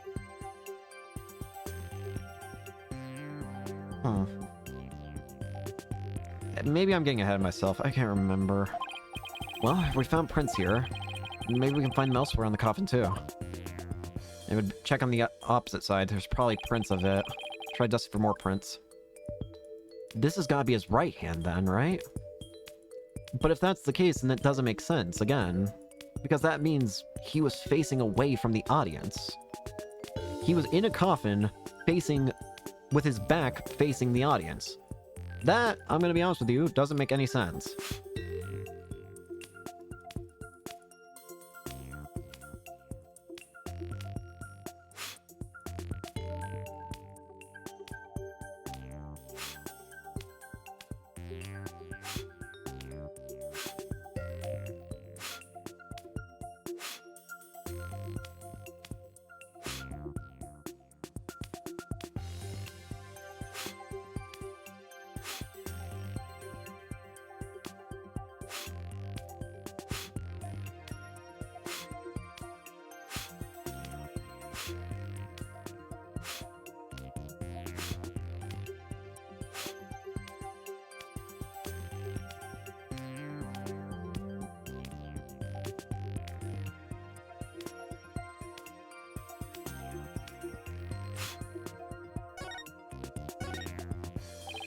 There, I found some. This has to be his right print, right? These prints are apparently Mr. Reyes's too. So he was facing away from the audience. Should we try looking for prints on the outside of the coffin? Yeah, let's. This time you'll be able to rotate the coffin and look around at it from different angles. Now I'll give you a chance to examine it thoroughly. You can use these buttons to turn the coffin any way you'd like. And holding this button while using these will let you jump right to wherever the action is. If you ever get stuck or confused, you can always reset things with N. Okay, if I find a print, so I'll choose the one to run against your data, just like before. Okay. Ah, wait a minute. Hello.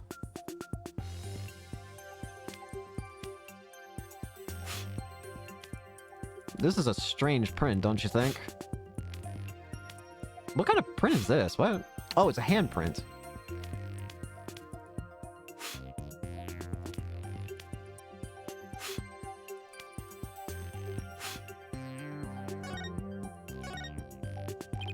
There, got a print.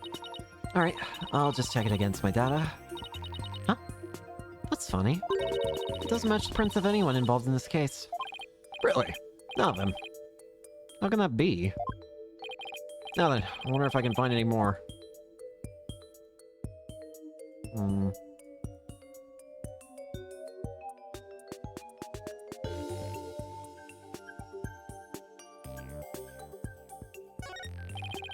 Whoopsie.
Where, oh where are my prints?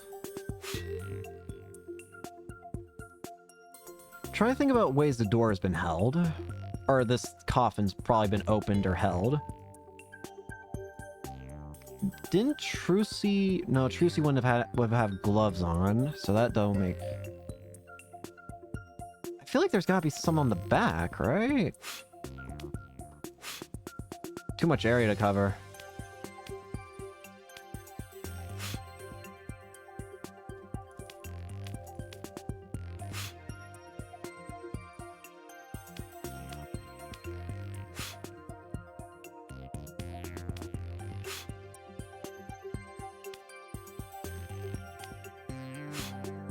Oh, wait a minute.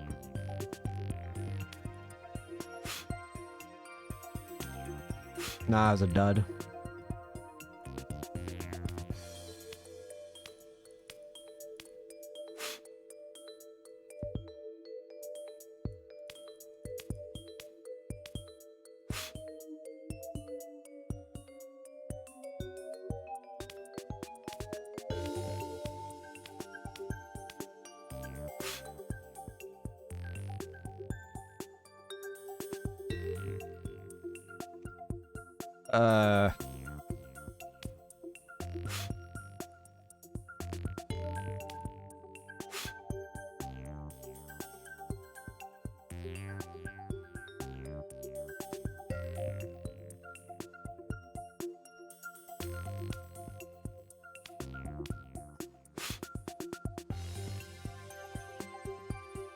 Having a little help, need a little help here.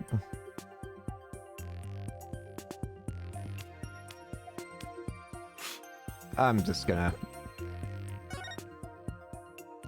Here?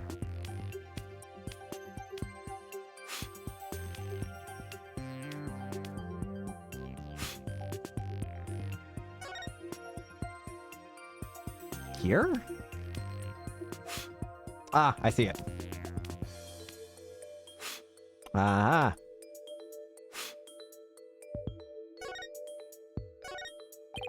Found our brain. Judging from its position and location, it might have been made when someone put this lid on the coffin. Let's see now. There was one part during the show where someone put this lid on. Trucy had gone into the coffin. It would have been the... Therefore, this print should belong to... It was the bunny, right? Bingo. It was Bonnie.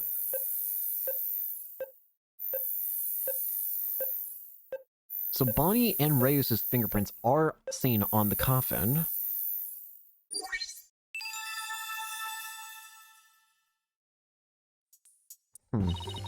Looks like the print belongs to that bunny girl. Come to think of it, she did put the lid on the coffin during the show. That's probably when she left her print on the lid. There's nothing really weird about that one, though. But I guess it's nice to have. It looks like that's about all the prints we're going to find. To sum everything up, the prints we found belong to the victim, Mr. Rios, the bunny assistant Bonnie, and some third unidentified person. Strange. But that's strange. We didn't see anybody else up there on that stage during the show. Does that mean some outsider was up there, somebody unrelated to the show? Guess we can't really say that at this point. Well, thank goodness we didn't find any of Trucy's fingerprints, right? That's only because Trucy was wearing gloves. Hey, Emma, there's something else that's been bothering me about this print. Yeah, I knew it. Don't you think there's something odd about the Mr. Reyes prints? Why are they facing backwards? Odd? What's odd about them? Well, if Mr. Reyes was standing in the coffin facing forward, those prints don't add up. He would have left prints like this, right? When we look at the actual prints, he was backwards.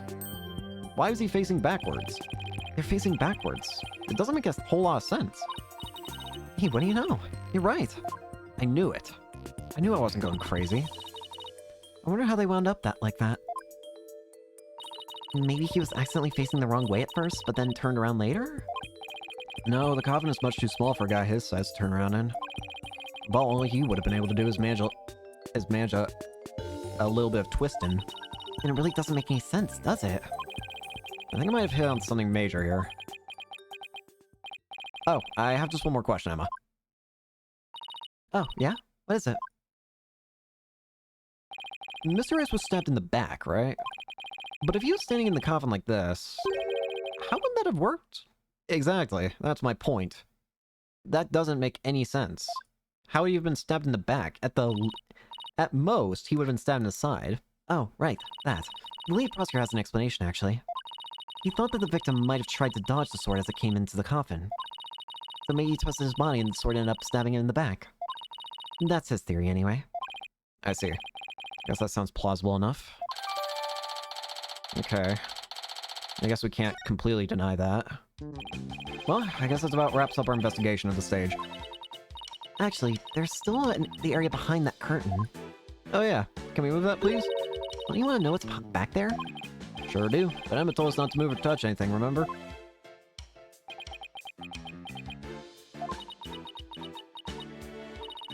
Would you quit staring at me?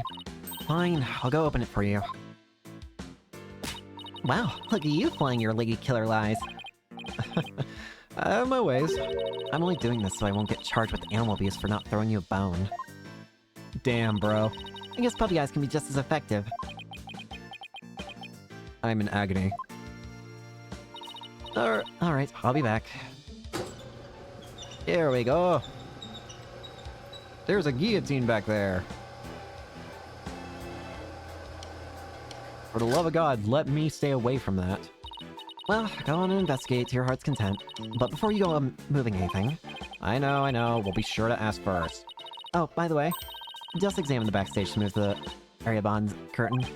Okay, time to get investigating. Howdy.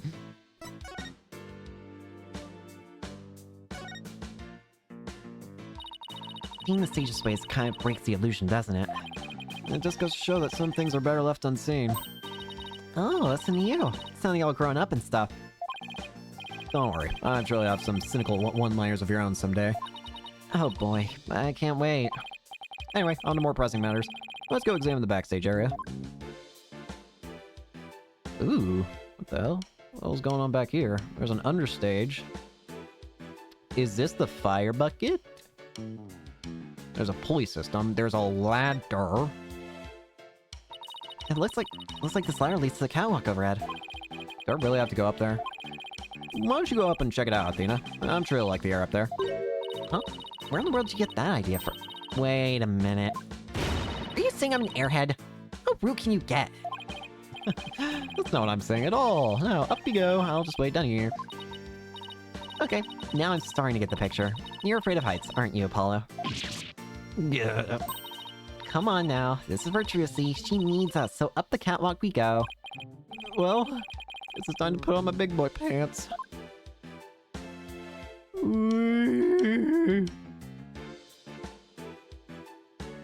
Well, there's Mr. Hat. Are you alright, Apollo? You're white as a sheet. I'm fine. Don't look down, Justice. Don't look down. Those green things over there look like cushions. I guess one of them was used to absorb the force of impact when Mr. Hat zipped into it. Yeah. Let's go check it out. Way over there.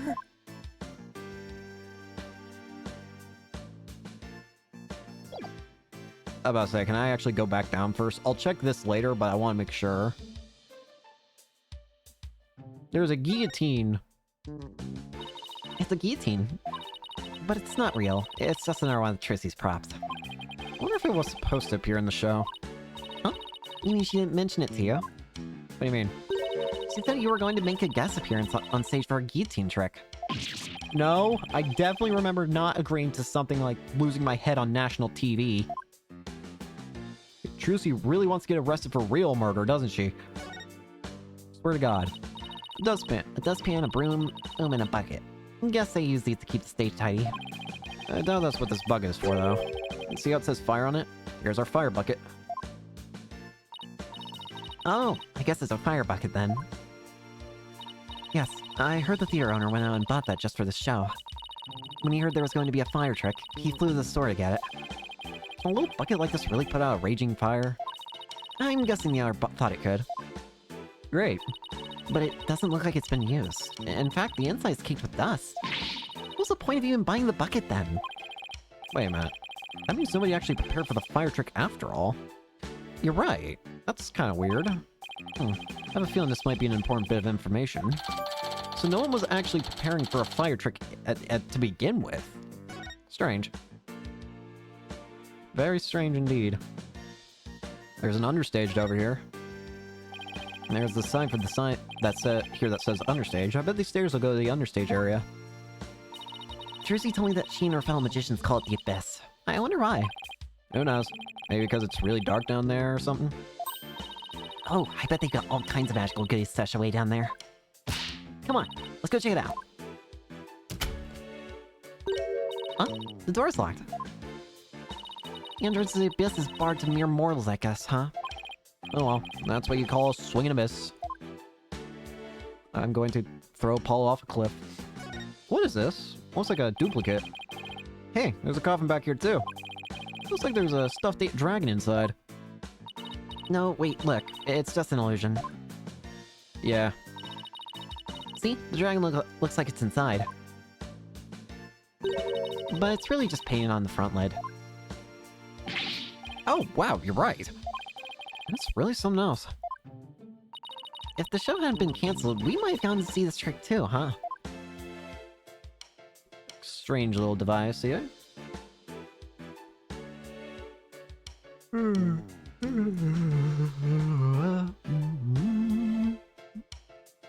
We got the pulleys here too.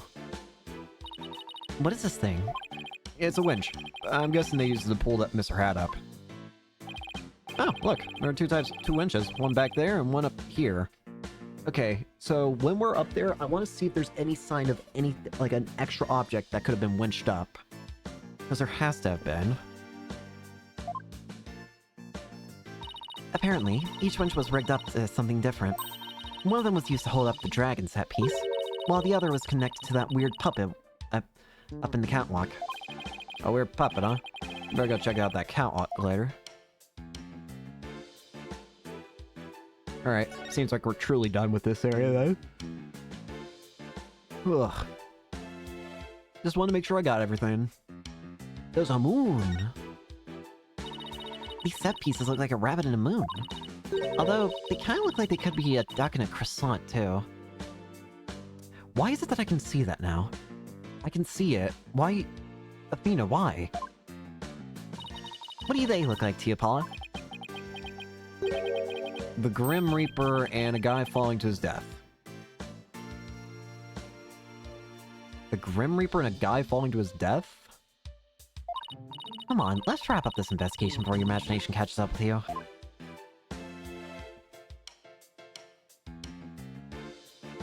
Are you calling the rabbit slash duck the Grim Reaper? Is that the Grim Reaper? No. How do you see the Grim Reaper near?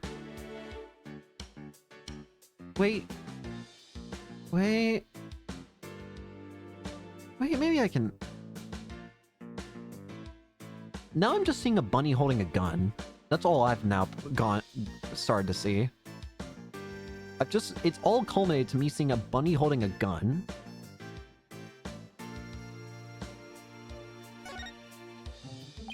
Wow, that was a big pulley.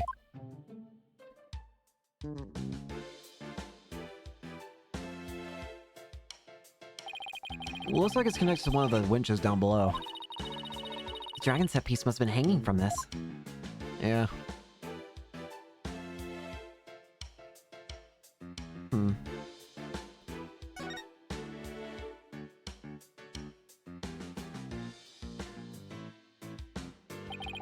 Looks like Mr. Has rigged to this smaller pulley. Let's see, how did it go? After being blown a kiss, Mr. Hat goes wild, and just as he's about to stab the coffin, he gets pulled up to the catwalk, and the smoke screen was to hide his ascent from the audience's view. Yeah.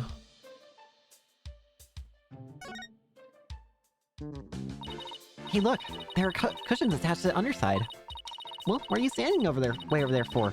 Come on over and look. You're not gonna try and push me off, are you? Seriously, Apollo? Come on, you'll be fine. Here, do you want me to hold your hand? Yes, actually. If you want mine. It looks like you're right. And Trucy mentioned something about this, didn't she? That a cushion was supposed to absorb the force of impact when Mr. Hat was pulled up. Ugh. Heights. Well, the only thing left to investigate here is Mr. Hat. What's that? Mr. Hat! Look, Apollo, it's Mr. Hat! Oh, his cape was torn, though. He's attached to a wire. Actually, didn't Trucy say something like... they quickly raised Mr. Hat up by the wire? Into a cushion on the catwalk?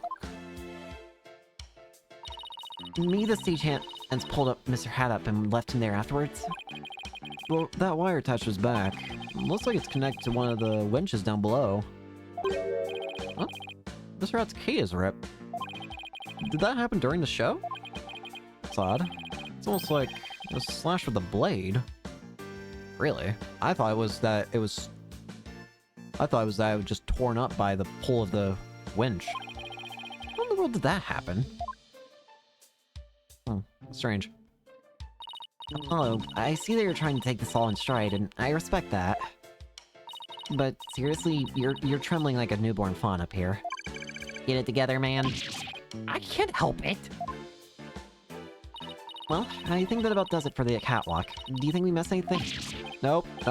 Didn't miss a single thing. We're all down here. Yes, sirree. I take it you're ready to go down. Yeah, I think we better. I feel a fainting spell coming on. Oh, brother. You don't need me to hold your hand again, do you? Apollo just falls.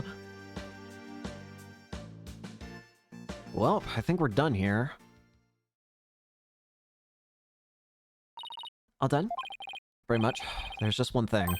The door to the understage passage was locked. Any way we can get down there?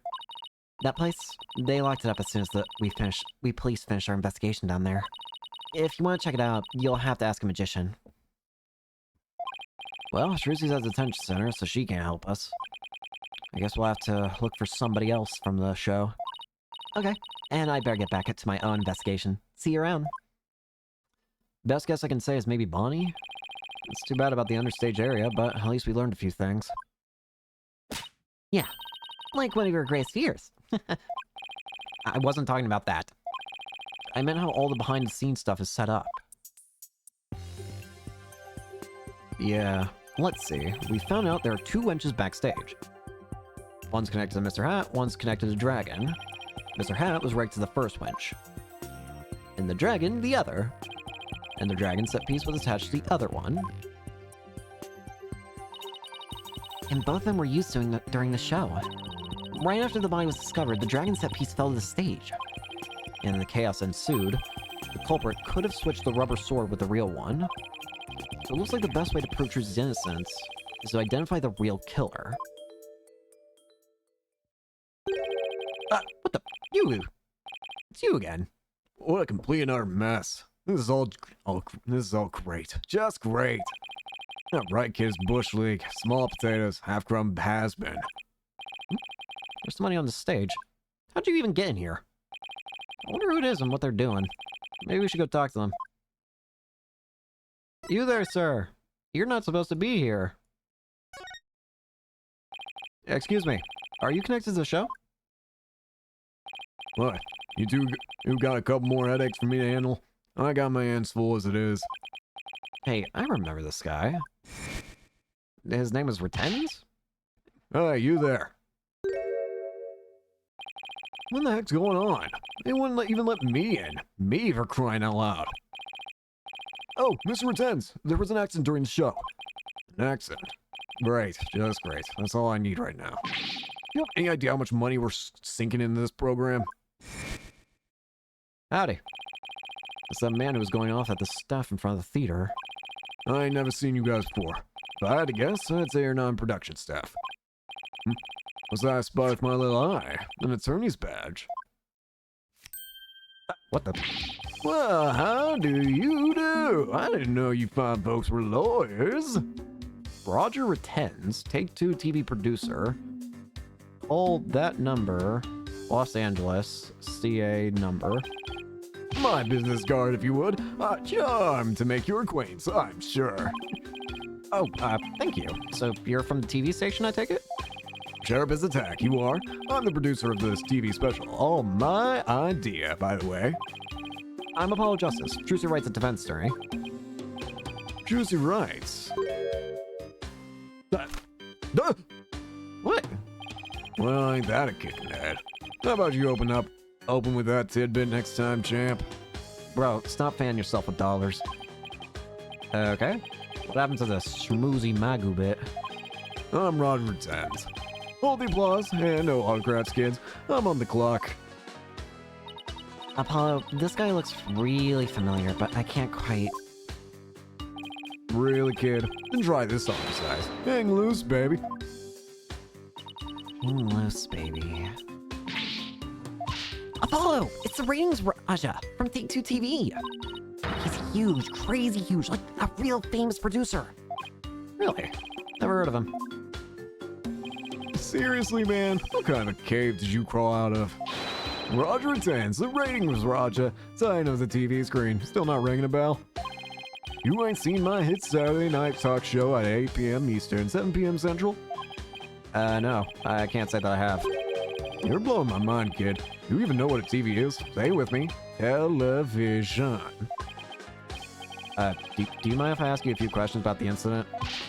No. What kind of a comeback is that? Grow some backbone, kid. I basically love that one at you. Hit me with your best barb. You also love that. Go on. Yeah, I'll sell it. So what?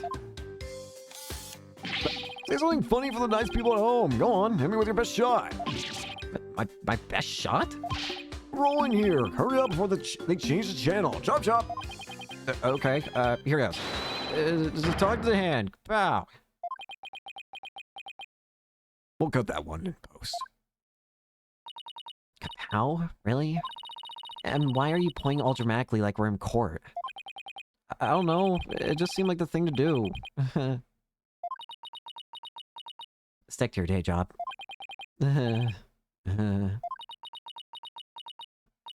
Apollo. Ugh, that's going in the cringe reel for sure. This is going into my cringe compilation. I think we can all agree that was a mistake. If I choked any harder, I need a Heimlich maneuver. I blame myself, really. Should have known better than to waste good film on a nobody. So, you want an exclusive or what?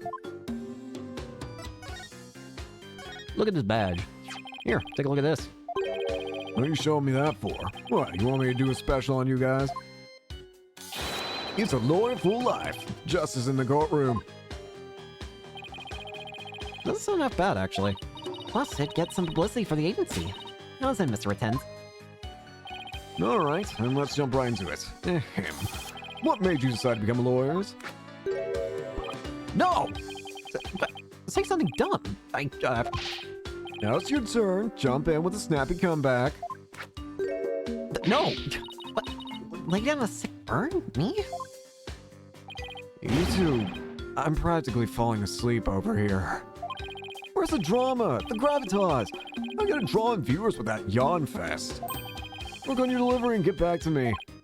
Huh? Yeah, okay, sure. I think he's confusing actors and attorneys. You think? Look at this. Is that a scoop? No? Get out of my face. Who's gonna tune in to see something like that? Does this guy ever judge everything by potential TV ratings?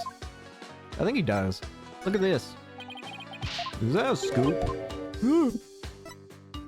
Look at this. Look at this book. Look at this dead body. Look at these fingerprints. And look at this. This is a bucket. There's more. Roger attends. Today's magic show is being broadcast live on TV, wasn't it? And you were the producer, right? That's right. Rising Magic Star versus Old School Grammary. It was gonna be wild. We were gonna have viewers vote for their favorite magician during the show. And the loser would have had a really embarrassing prank done to them. It was gold, I tell you. Guaranteed ratings. I don't know. This sounds kind of tacky if you ask me. I'm telling you, man. Modern viewers eat this stuff up with a spoon. Trust me.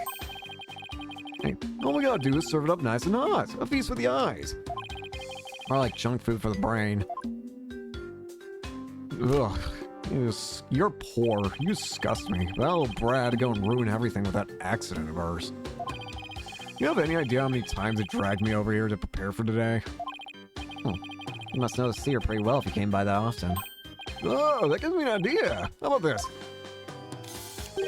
Mad mindscape of magical murderess. Closest comrades come clean. Tell me, has Trucy always shown signs of being unhinged? When could you tell she was about to ready to snap? This guy's cruising for a bruise in Apollo. As long as you don't get caught on camera. Truth be told, I'm not surprised about the way things turned out. Magicians are pretty much the dregs of society, am I right? What's that supposed to mean? I don't like you. You're slimy. What were you doing at the time of the incident? Shooting a show in the station studio. We had a whole bunch of girls in bikinis wrestle each other for the camera. So you didn't see the accident as it was actually happened? That's right. That's why I was shocked when I first got here. So he didn't hear about the accident until he arrived, huh? Yeah, I'm guessing what you really want to know is whether or not I have an alibi, am I right? A lot of stuff at the TV show studio can vouch for me. Want to go there and ask them for yourself? You can give them my card, and then they'll let you in. So you have an alibi, huh? Good to know. Okay, so it's not you. Magicians are all a bunch of good-for-nothings, if you ask me. Con artists and thieves is what they are. They trick people and take their money. As if you're any better? Coming from you, that's rich, pal. That's a pot calling the kettle black. Magic tricks aren't the same as con jobs, you know? That's right. The people watching never feel like they've been cheated. Yeah, Lawyers spout hypocritical nonsense. Big surprise there, lol. And post. Did he just post about us in real time? I think he did. Those Grammys all criminals. It's in their blood. Trucy Wright ain't no different. That girl's no good. She may look all sweet and innocent, but she's a stone-cold killer. Don't you dare talk about Trucy like that. You don't know the first thing about her. You won't find a sweeter, hard-working girl anywhere, period. She's got the wool pulled over your eyes, I see. What in the world are you talking about? You'll see. I'll dig up the dirt and expose the dark heart behind that sweet smile. I'll prove those Grammy magicians are all a bunch of lowlives. Does he have a grudge against Trucy? Or maybe against all of True Grammary? TV is a window to the truth. It's not like that magic stuff, or the streetwise charlatans that perform it. I gotta post this as my cringe comp. It's a shame. A crying shame, I tell you. It was supposed to be a fun, light-hearted program turned into sorry fare. I'll have to sell it to the news outlets all over the world if I'm gonna make my money back. Trucy Wright will make her debut alright. Not as a magician, but as a criminal. What? It's my duty to report it. Can't let a tragedy like this happen again now, can I? Even if she gets off somehow, I'll make sure she never walks the streets again. We won't let that happen. We won't let you do that to her. We're going to prove her innocence in court. Listen to you, acting all high and mighty. You're just another money grubber. I know you lawyers do things. You'll stop at nothing to win. I beg your pardon?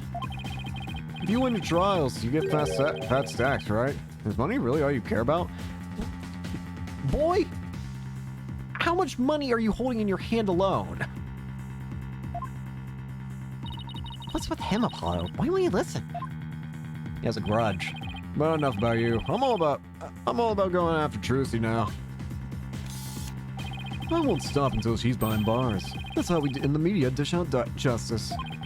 Before you even get to court, my expose is going to take you all down. If I have anything to say about it. Well, gotta get back to the station. Hang loose, baby. Looks like the prosecution won't be our only opponent this time. No way are we gonna let that guy have his way either. That's right. Okay, we're done with the stage, so let's go someplace else. I still wish we could check out that understage passage. What else can we investigate right now? Well, let's try going back to the dressing room. I want to say, if we need a magician, then maybe Bonnie? Penrose Cedar? I seem to be in the right for moving here. All that's left to check out is that understage passage. We'll have to try and get one of the staff members to unlock the door. Someone just came into the dressing room. Oh, it's you people again. You came back. Huh? It's you. I saw you now. Oh, it's you. The bunny assistant from the show, right? What? Oh, yes, that's right. My name is Bonnie DeFemme. I remember her talking to us earlier. Performing magic is like walking a tightrope. There's always an element of danger. One little mistake can even cost you your life, you know? I wonder if she'll make it across today. And what do you mean by that exactly? Oh, nothing. Now, if you'll excuse me. She said some pretty strange things then. I saw you take it. You took something from our dressing room. Oh, Bonnie! That teleportation trick you did was amazing! Fantastic! What? Oh, thank you. But what you did... stealing is... What other kinds of magic tricks can you do? Me? How about this? Bonnie! We... Splendido! Athena, I think Bonnie's trying to say something to us. She is? Thank you, Mr. Thief. Thief? I saw you. I saw you take that notebook. Please don't take things from our dressing room. Huh? So it's true what they say. Thieves really do return the scene of the crime, don't they? Thieves? It was just arsonists in real life. Guess that means she really saw us, huh? I bet this looks pretty bad. If you return me so right now, I won't call the police. Oh boy. You got it all wrong. We're Trucy's lawyers. She asked us to bring in the notebook to her. Trucy's lawyers?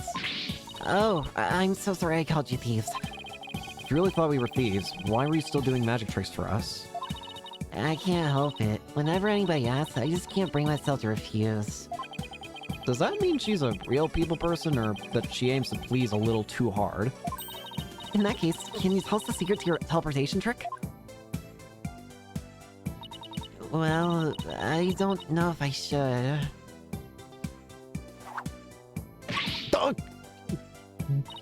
If I keep up the pressure, she might just tell us. I've been dying to know. Leave the poor girl alone. Are you investigating the case? Yes, that's right.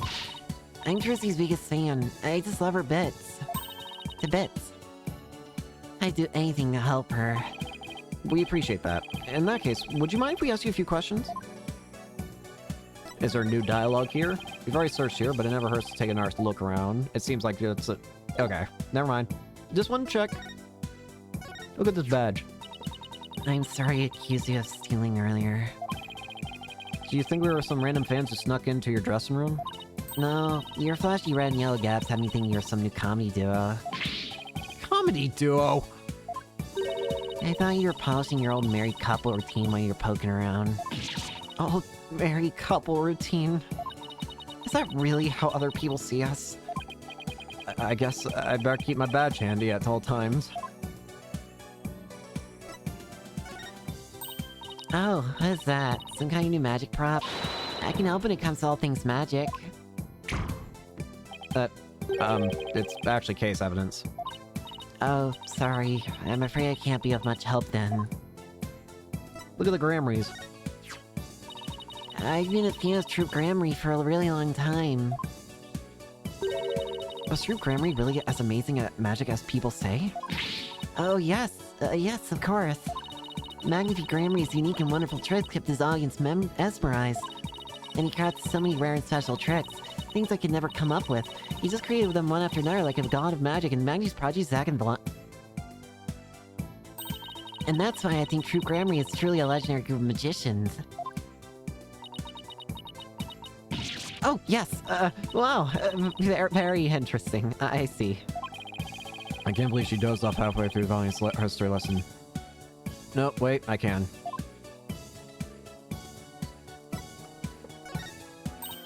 Oh.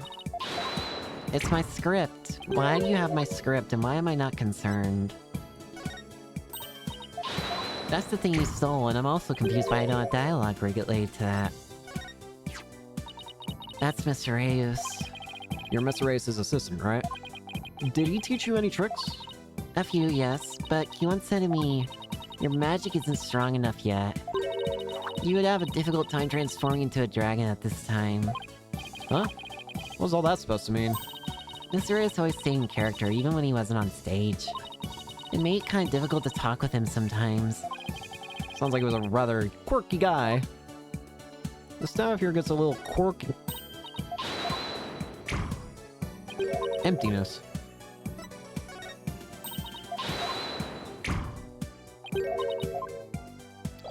Alright, Bonnie. Talk to us. You're a magician, right, Bonnie? That's right. My specialties are teleportation and this little trick right here.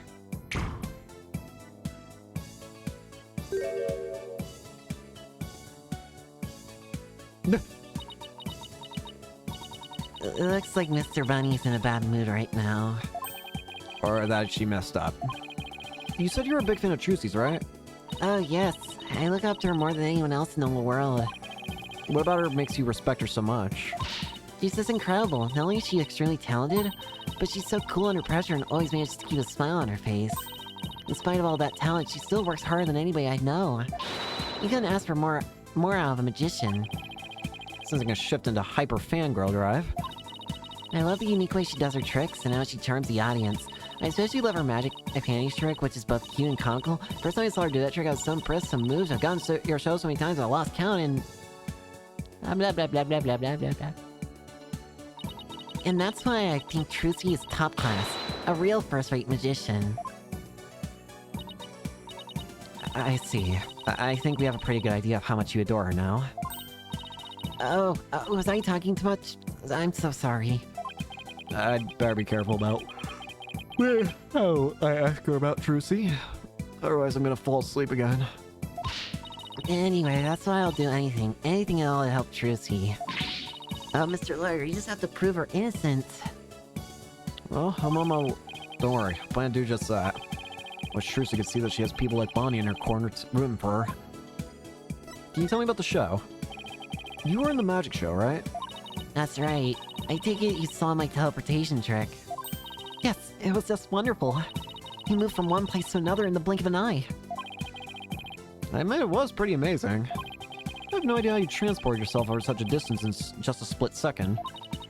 Must be so fun to be able to do a trick like that. Teleportation looks so cool. It's like a superpower or something. Yeah, my trick is turning some heads into... My trick is turning some heads in the magic world right now. They're calling it new miraculous magic. Some even say it's the real deal. Real magic, huh? I know there must be an explanation, but it sure does look real. I just have to figure that magic trick out. I want to do it myself. You'll never figure it out. I always perform it perfectly. Oh, really now? Ah, this feeling. Looks to me like Bonnie's hiding something. Well, Bonnie, why... You say you do the trick perfectly? A bit strange. I'm gonna imagine it's this.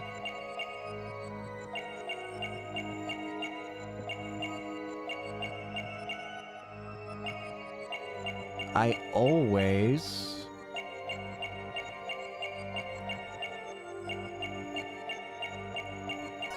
Well, well, well, why do you have a demon coming out of your hat? Hi there. Gotcha! Bonnie? Bonnie, when you said perform it perfectly, your right hand would tremble and move your hat a tiny bit. I haven't got a glimpse of the little rabbit hiding underneath. What? Did you really perform the teleportation trick perfectly this time? Of course. I definitely got that part right. What do you mean, that part? Oops. Wait a minute. Are you saying that you... Did you... Wait, did you not switch the swords? Did you maybe make a mistake during the switching of the swords?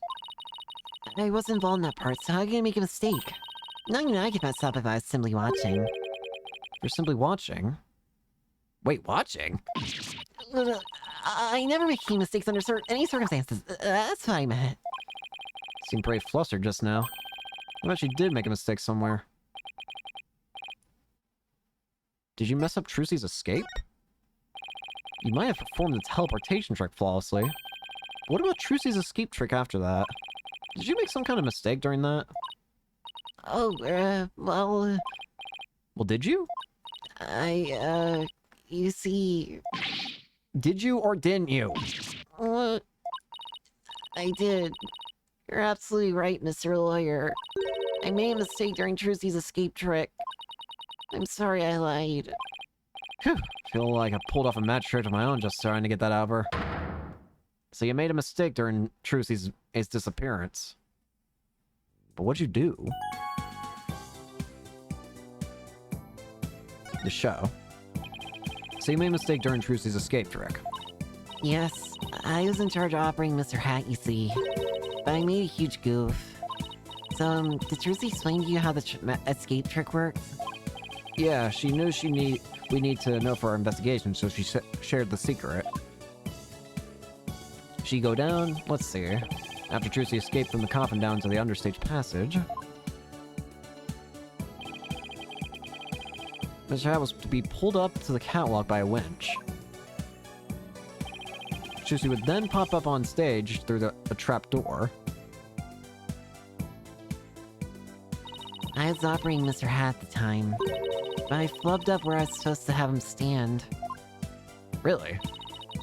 I was supposed to make Mr. Hat stand to the left of the coffin, but I messed up and had him stand to the right by accident.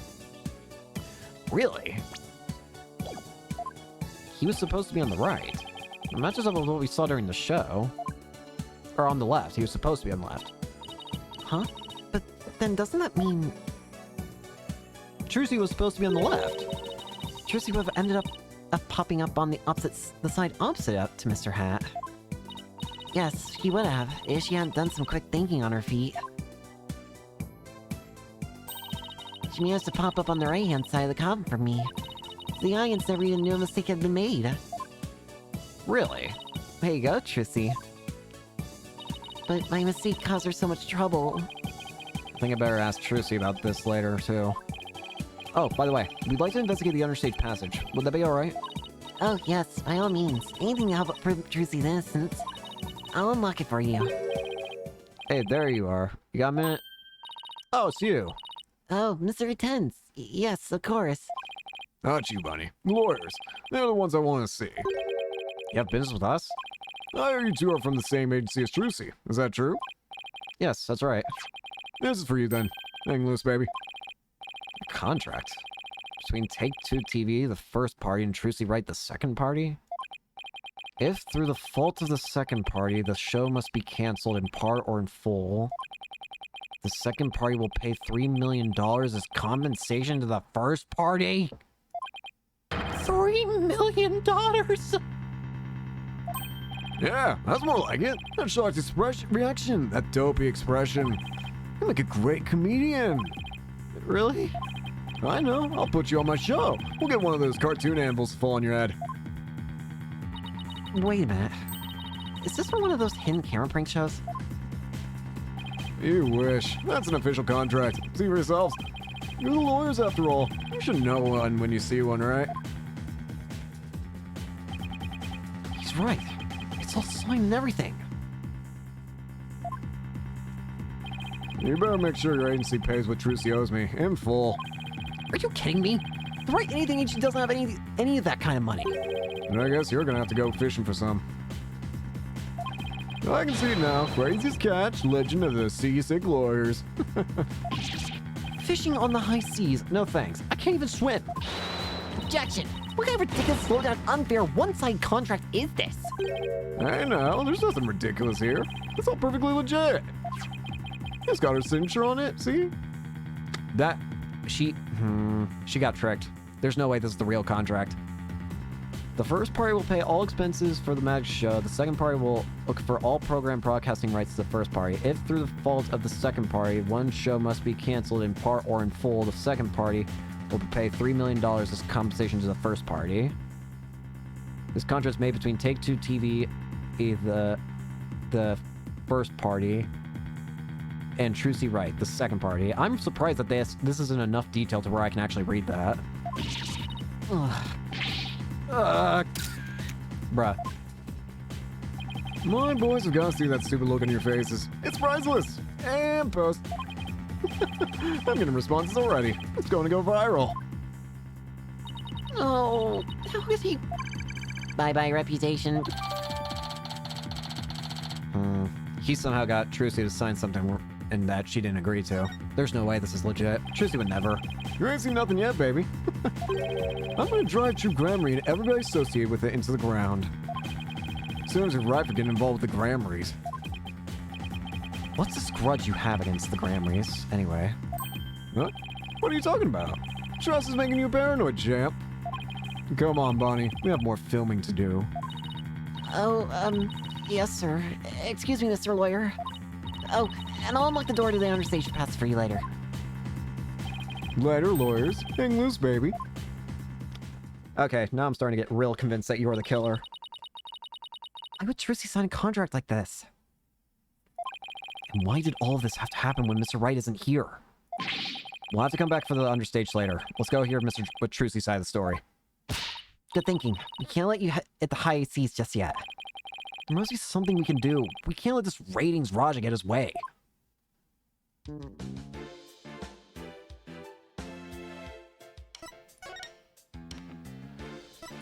I am not liking this ratings Raja guy.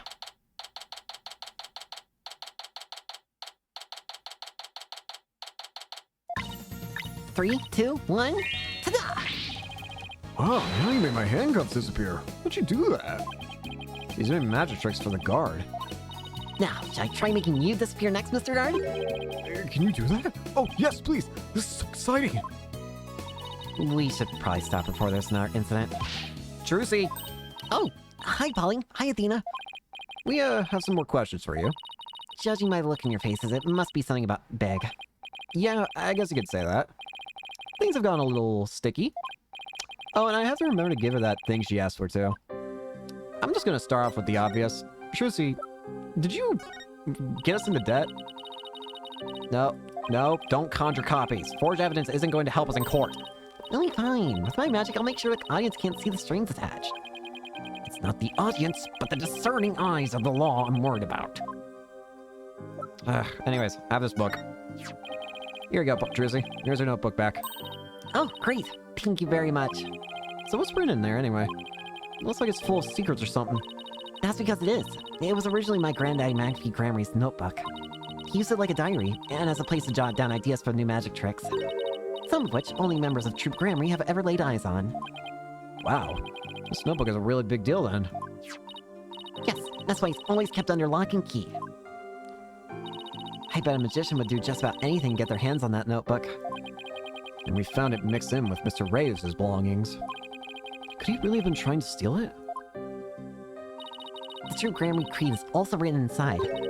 A true entertainer always keeps a smile on their face. That creed was passed down to me from my daddy, and his daddy passed it down to him. It's true that Trucy always keeps a smile on her face. I guess it's due in part to her family creed. A true entertainer always keeps a smile on their face is written inside. Trucy, I want to talk to you about where we found this notebook. The contract, first off. Trucy, do you remember this contract? Yes, I signed it before I went on stage. What about this liability for compensation article here? Liability for compensation? What are you talking about? Let me see that. I had a feeling. What? $3 million? Just as I suspected. She didn't know about that part. Well, I do know of one way you can get someone's signature onto a piece of paper that's not the one that they may be seeing, which is, there are those, like, I don't exactly know how they work, but I do know that there are, like, papers out there that's, like, or, like, pencils or whatnot, like, I don't know how to explain it, but it's, like, it's layers of paper stacked on each other, and that you use, when you write on them, it goes through all the papers. So, is it possible something like that happened, or was it real magic? I've never seen this article. Then I read the whole contract from top to bottom. Yeah, I didn't think you'd miss such a big thing. There's her signature, so what's going on? Maybe there was some kind of trick involved? You know, like when I signed it. In other words, you think there might be some foul play afoot? And I'm willing to bet that the Ratings Raja is the one behind it. Okay, it's starting to become very clear that the Rating Raja is probably the killer, because he seems to have such a heavy hatred of the Grammarys. But why? Why would he, of all people, hate them? I mean, he said he dislikes magicians, but I doubt that alone is gonna do it. Bonnie's mistake. Bonnie told us about the mistake she made on stage. Oh, you mean where Mr. Hat had been placed? Even I was at a loss about what to do for a second there. So how'd you fix the problem?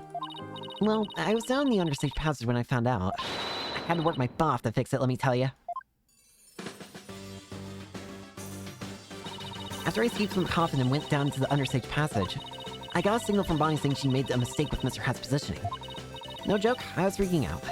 After all, I had to be back up on stage in a few short minutes. Magical girl Trucy Wright was faced with an unprecedented crisis beneath the stage. With a spell at the end for the Trucy and Grammarlyland. And then what happened? Athena's totally hooked. I was supposed to get back up to the stage through trapdoor number 1 on the left. Using a platform that can be raised and lowered called stage left. There was a stage left, ready and waiting in the lower position under a trapdoor 1. But Mr. had been placed on the right, above trapdoor number 2 by mistake.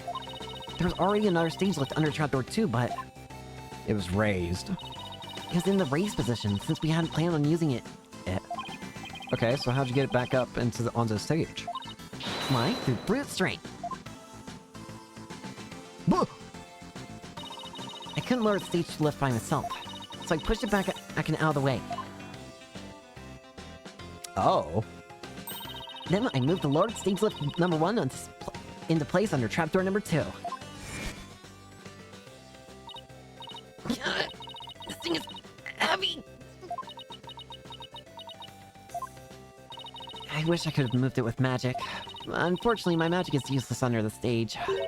The Understage is a dark abyss that drains magicians of all their powers.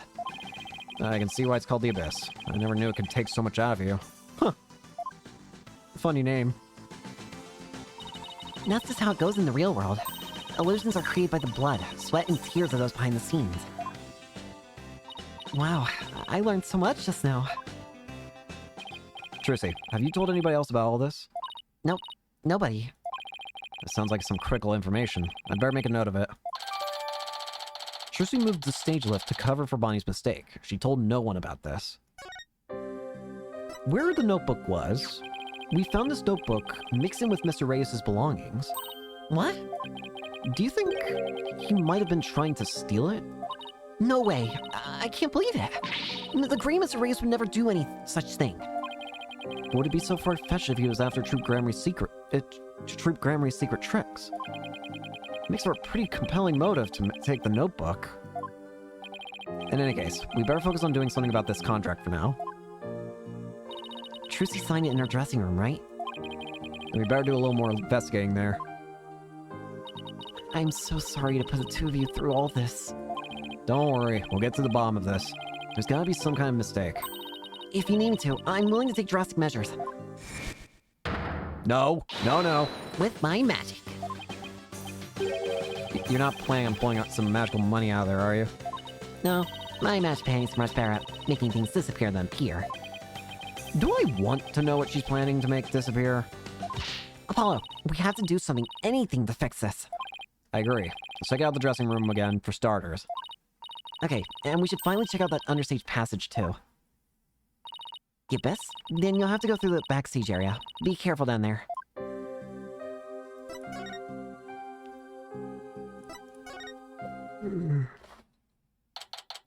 There's gotta be something in here. Admittedly speaking, there is something that catches my eye here that I want to look at. Okay, this is where Trucy signed that contract. Right, and there must have been some kind of trick that was used when she signed it. The question is what kind of trick and how was it done? If some kind of object or tool is used, there still may be a trace of it somewhere. Like with the pen or the paper. Well, it's time to find the secret to that trick. Of course, let's do this! I think I already know what it is. Yep. This has caught my eye since we got in here. Hey, take a look at this clipboard. Could you sign this, please, ma'am? Oh yeah, he was holding it. Sure thing. Just this one sheet in this clipboard, right? I see. It's what I thought it was. Isn't this the clipboard Trucy used when she was signed the contract? I think you're right. Let's give it a once-over. We can open this thing, can't we? Let's try opening the folder.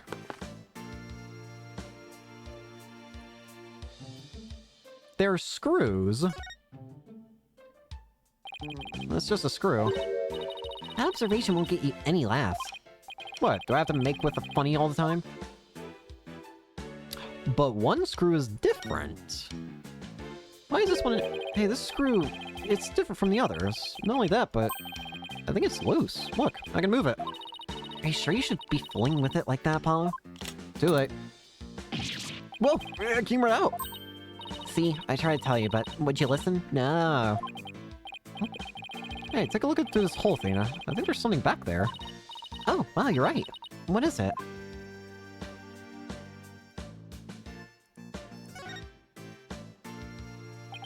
Looks like a screw. Guess that means this clipboard can be taken apart. I can't loosen this one without a screwdriver. What? What's this? Hey, look. The back panel is loose. I think I can take it off. Bingo! Got it. You're just breaking things left and right today, aren't you? Look! There's something inside!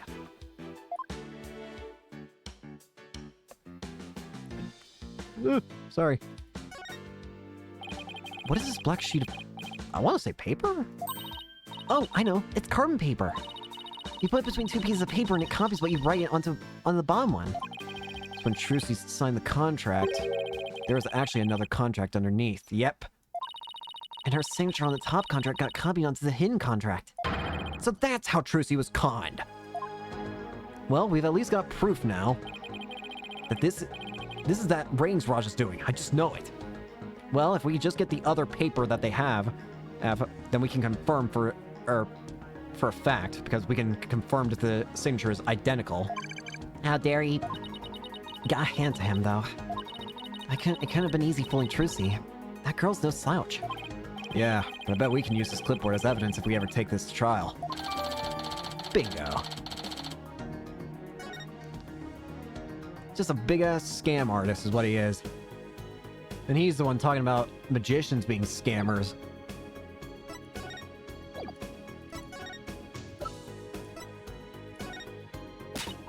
Some evidence from the case? Well, too bad. I don't have a single thing to say about it. And you're proud of that? Why? Well, let's move to the back understage then. Emma.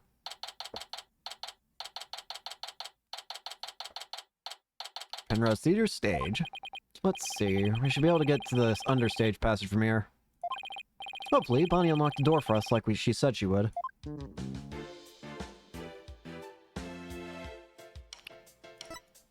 Hi, Emma. Bye, Emma. I have to hit back here.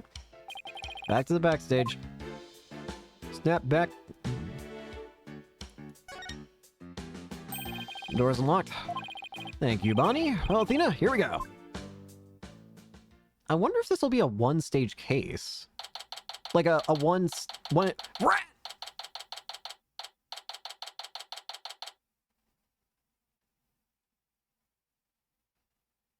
I saw Rat.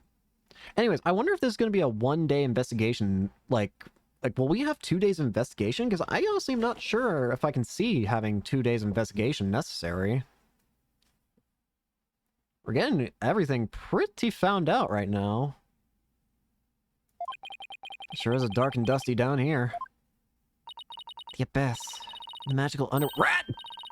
And look, there's a denizen of the Abyss now. A fearsome beast with long, sharp fangs ready to prey on unsuspecting souls. Huh? What are you... Oh, you mean that tiny little rat over there? No, I mean that fearsome beast over there. I take it you don't like rodents.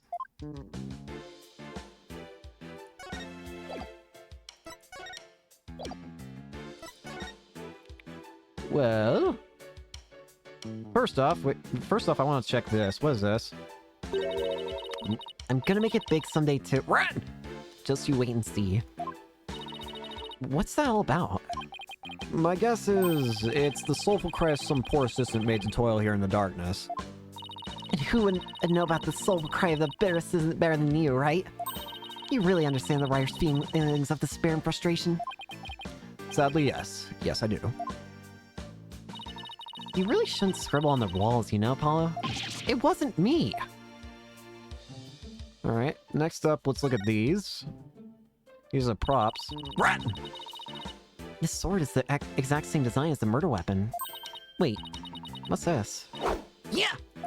Ow! What are you doing? It hurts! I think I'm bleeding out. Oh, stop being such a drama queen. It's only rubber. Huh? Hey, you're right. So this must be the sword Trucy used during the trick.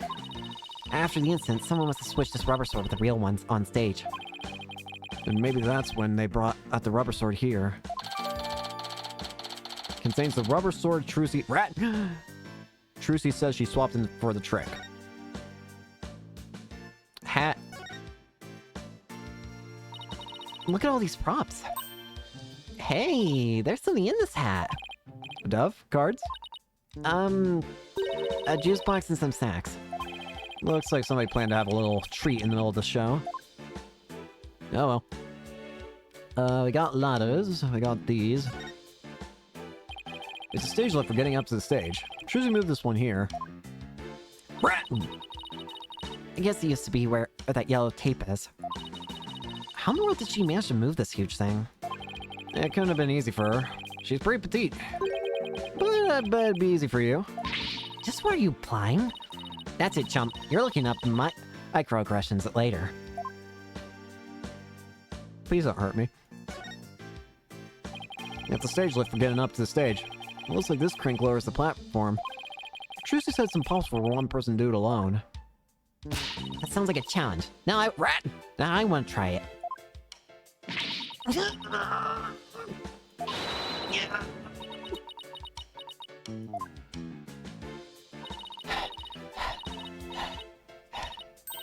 It's probably just broken. Or you could just take people at their word.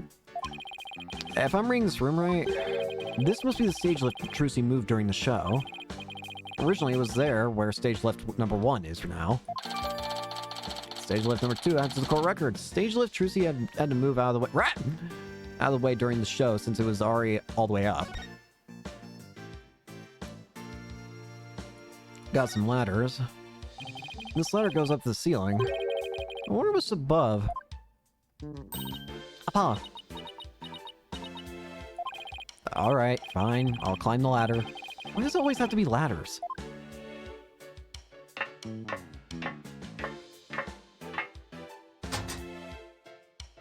Huh? Where am I? It's pitch black. I'm cramped too.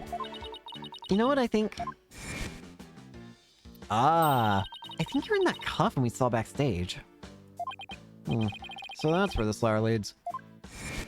Weird. But I still don't get what that coffin was for. Weird.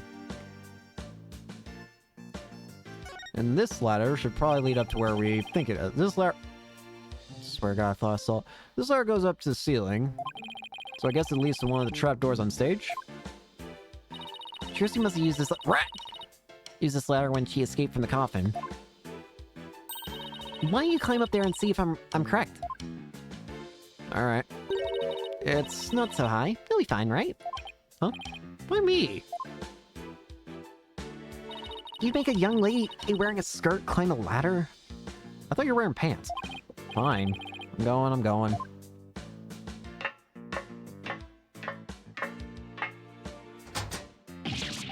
The lights! It burned! Ow. Rat! Oh. Are you alright? I can now confirm that the ladder does indeed lead up to the stage. Well, that tasty bit of info was definitely worth risking life and limb for. Well done.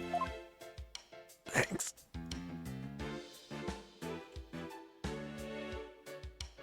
Alright, last things last, the X. What's this glowy stuff? Oh, it's... Oh, it's glow-in-the-dark tape. Hey, this must be what I saw through that secret door in the bottom of the... Rat! But who put it here and why? It's probably a marker of some sort since it's so dark down here. Sounds about right. Maybe it's meant to mark which ladder to climb? Hold on, Paulo. I hear voices. Quick, hide. Huh? Ow! Quit shoving! Hurry up and get down here! Ow, my arm doesn't bend that way! What the heck, Athena? Shh, look! It's so much work pretending to be cute and sweet. Isn't that Bonnie? What?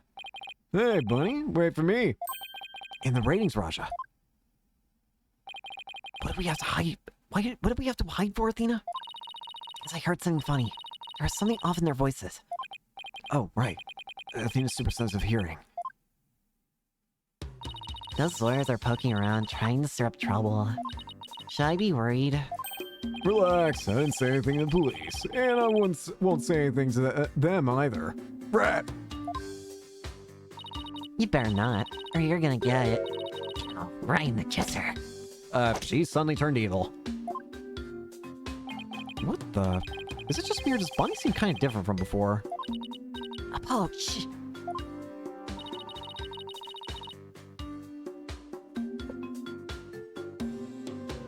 Wait a minute.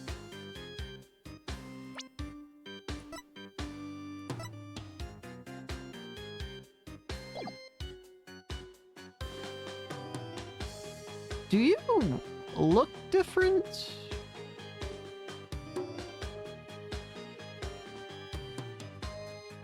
Did she always have spiked shoulders? Or am I crazy? Also, I thought her hat was to the left. Maybe I'm going crazy. Also, rat. I forgot. I'm sick and tired of this whole investigation. All I want is Trucy's head on a platter. Leave everything to me, babe. Don't forget the power of mass media. Right. If you can accomplish anything, I'll make sure Trucy gets as much worse than a guilty verdict. I can't wait to see that girl crying and begging for mercy. You really hate Trucy, don't you, Bunny? I hate her. I loathe her. I can't stand that Trucy Wright. Just because she's a little good at magic, she thinks she's all that. So this is exactly what that sniveling brat deserves. Hey, what the heck? If you mess this up, you're gonna really be sorry. You hear me? I'll crush you flat. Rat, like a rat under my foot. Oh, you little thing. You're so adorable when you're talking fast. Ow, ow, my foot! Can't you take a joke? Come on, grab my things. We're leaving. Oh, lead the hippity-hoppity way, my little bud. Well, that was something. But at least gets us confirmation about who we're dealing with. Rat. What was that absolutely revolting scene all about? I guess the entertainment industry attracts all kinds of eccentrics. Yes. This is... yes. But that conversation has set off every red flag in the book. You said it. I smell plot with the capital P-U. That's not how you spell... whatever. Pretends claims he was at the TV station at the time of the incident. We saw Bunny on stage ourselves. Hey, Apollo, I have an idea. Why don't we pay Take-Two TV a visit? Rat. We can check up on the Ratings Garage's alibi while we're at it. Sounds like a plan. Let's take a quick visit to the TV station. What in the hell is going on here? Yikes, look at this place. There's so much going on at once, it's making my head spin. Hey, look at that screen, and listen to those hosts. Magical murder. Live audience witnesses shocking skewering. 17-year-old magician Trucy Wright. The exclusive unedited footage of the heinous crime, complete and uncut? We can't let them broadcast that. Trucy will get tried in the court of public opinion. Well, I doubt we can stop them from airing it. We can prove her innocence in a real court of law. No matter what the garbage they report on TV, we can set the record straight at the trial. Ugh, this place is... ugh. Yeah. Yeah. You there. You gross me out. Pardon me. I know you're busy right now. Where are you guys, street? Street? Does that mean people off the street or something? But Trucy Wright's lawyers. Okay, lawyers, got it. Well, what do you want? Must be really busy. He hasn't even looked this way. We're investigating the incident that occurred at the magic show this morning. And we heard that Roger Tins was in charge of that program. Yeah, that's right. The guy hates magic, but the show was all his idea. Just between you and me, I think it was a Bonnie that egged him on. Egged him on? How so? I saw the two of them together, you know, walking along arm in arm. Okay. I bet she sweet-talked me into doing that program because she wanted to work. She hasn't been selling very well on her own, apparently. I see. Oh, hey, if you're looking into the incident, I guess you want the show footage, right? It's on the disc in my back pocket, if you want to go ahead and fish it out. Ow, thank you very much. You turned out to be surprisingly helpful. You're actually cool. Sorry I talked bad about you at first. 427. Disc with the recording of Trucy's escape trick on it. Now that we actually have a proper way of looking at this, I want to look at it. There's a specific part I want to see. I can't pause it. That's a bit unfortunate. But I want to have one more look at that shadow that appears at the end there when the dragon goes up.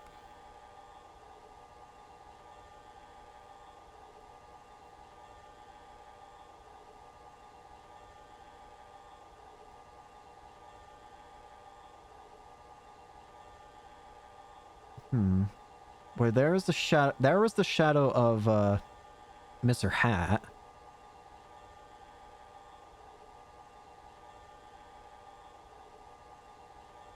Okay.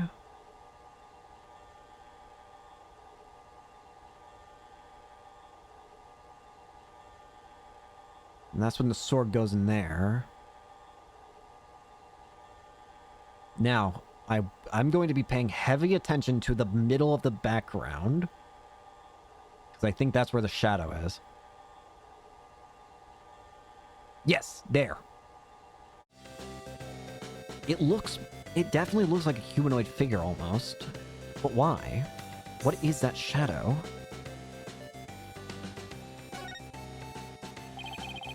Slot machine and roulette wheel, huh? They really went all in with the gambling theme. It looks like a slot machine really works. I've always wanted to give gambling a try. Don't. It's not worth it. Besides, you're not even old enough to gamble in in most states yet. How old are you at this point in the game? 19. What even is the legal gambling age? I didn't even know. I honestly didn't even know there was one. I mean, actually, now that I think about it, that should be obvious, but whatever. The point is, I didn't know. That's alright. I get to experience it enough in court. Guessing whether you'll win or lose the case on any given day. Thanks for the vote of confidence. Don't worry, Paula. I only bet on winners and I haven't lost yet. Okay, maybe that makes me feel a slight bit better, but it's still not the best thing to say to you, to your coworker. It's supposed to be a video production workstation or something. That coffee cup looks awfully familiar. Oh, is it the one that he's been holding? Yeah, that's where Mr. Retenz always sits. He's very hands-on, you know. You always find him on the set of his projects. He was here at the station during the Mag show, right? Yeah, well, he had 2 shows going on at once this morning. He had his regular program to oversee here, so he couldn't be at the Penrose. So you can vouch for him, that he was here at the station during the magic show? What, like an alibi? Sure can. He was definitely here. Still, after a while, he couldn't stand being away from the Penrose, it seems. As soon as his part was over here, he took a taxi over to the theater. He apparently didn't get there until after the thing had already occurred. I just had a strange thought. One that could explain a lot, but also creates a lot more questions than it does answers, I feel. What if the murder didn't actually happen when everyone thinks it did? As in, what if Mr. Reyes was actually alive in that footage, but he was just pretending to play dead? We saw that Retenz went inside, right? After the supposed murder. But what if the murder happened afterwards?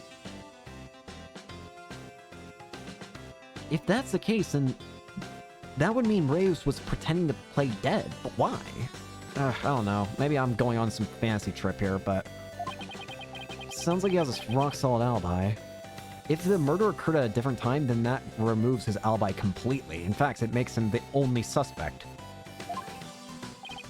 Well, I guess we just got about everything we can out of this place. Looks like Retenz's alibi is pretty airtight. But if that's true, then who could have killed Mr. Reyes? Looks like we're pretty much done here. Should we go back to the office? We can get a snack and talk over our plan of attack. Sounds good to me. But first, more dialogue. Excuse me. We're looking into the incident that happened at the magic show this morning. Oh, that? Yeah, I was the cameraman for that. Can you tell us anything about what you saw? Bonnie was super dorbs. That's not exactly what I can't get enough of her. I filmed her the whole time. Got some primo footage if I do say so myself. I better quit before he decides to share off what he intends to do. You there! I wonder what that guy sitting down there is doing. Looks like he's reading that script he's holding. Are you serious? These 2 are gonna break up! What? The series is going on a hiatus because the cartoons are sick. No way. I think he's reading a comic book he's hiding in the script. If you're gonna goof off on set, that's a pretty bold way to do it. Yeah. Oh well, that's his problem. Howdy. Look at that logo above the screen. Gandle Gamble Gambit. Is that the title of the show? Yep. Haven't you heard? Have you ever seen it? They present scandalous rumors about celebrities. And then people bet on whether the rumors are true or not. Ugh, so it's just another tasteless TV show. It looks like Tracy's their next target. Hey, Scandal is... Tragedy on stage. Did Trucy Wright cause an accident, or did she commit murder? Looks like murder is in the lead. Bullshit. Well, I say neither. Then we'll just have to create a third option tomorrow, in court.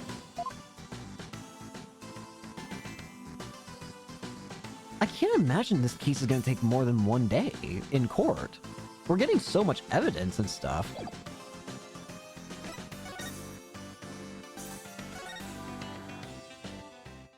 I genuinely can't see this going on in any longer than a single court day.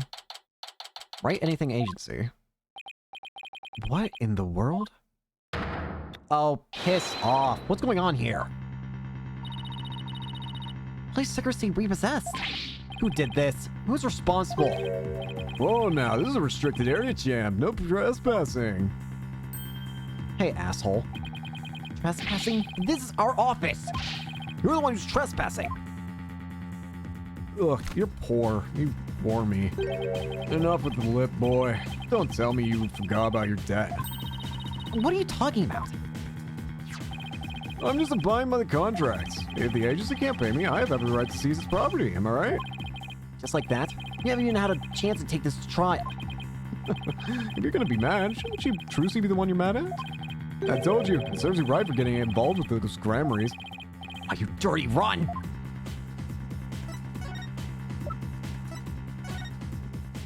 Huh? What's this? You want me to look at some... Don't show him that now, Apollo. Here, let's try to take it from you. Yeah, good point. Gotta play our cards close to our chest. What do you want? A handout? Fine, fine. Here. Now go away, kids. You bother me. Apollo, humiliation! He's treating us like beggars! It bothers you so much, why do you have your palm stretched out? I don't like this guy. What are you going to do with all our stuff? Sell it, of course. Every last bit of it. That's why I'm seizing everything. And I'll take this little office of yours, too. You think you can just waltz in here and do that whatever you want? Indeed I do. Unless you write whatever warehouse joker's got 3 million ready. I didn't know then? Because I gotta recoup my money somehow. After all, the entire program went south because of Trucy. It's called liability for compensation, and this entire agency is a liable party. Are you black-hearted? Hey, Apollo, what about the crooked clipboard?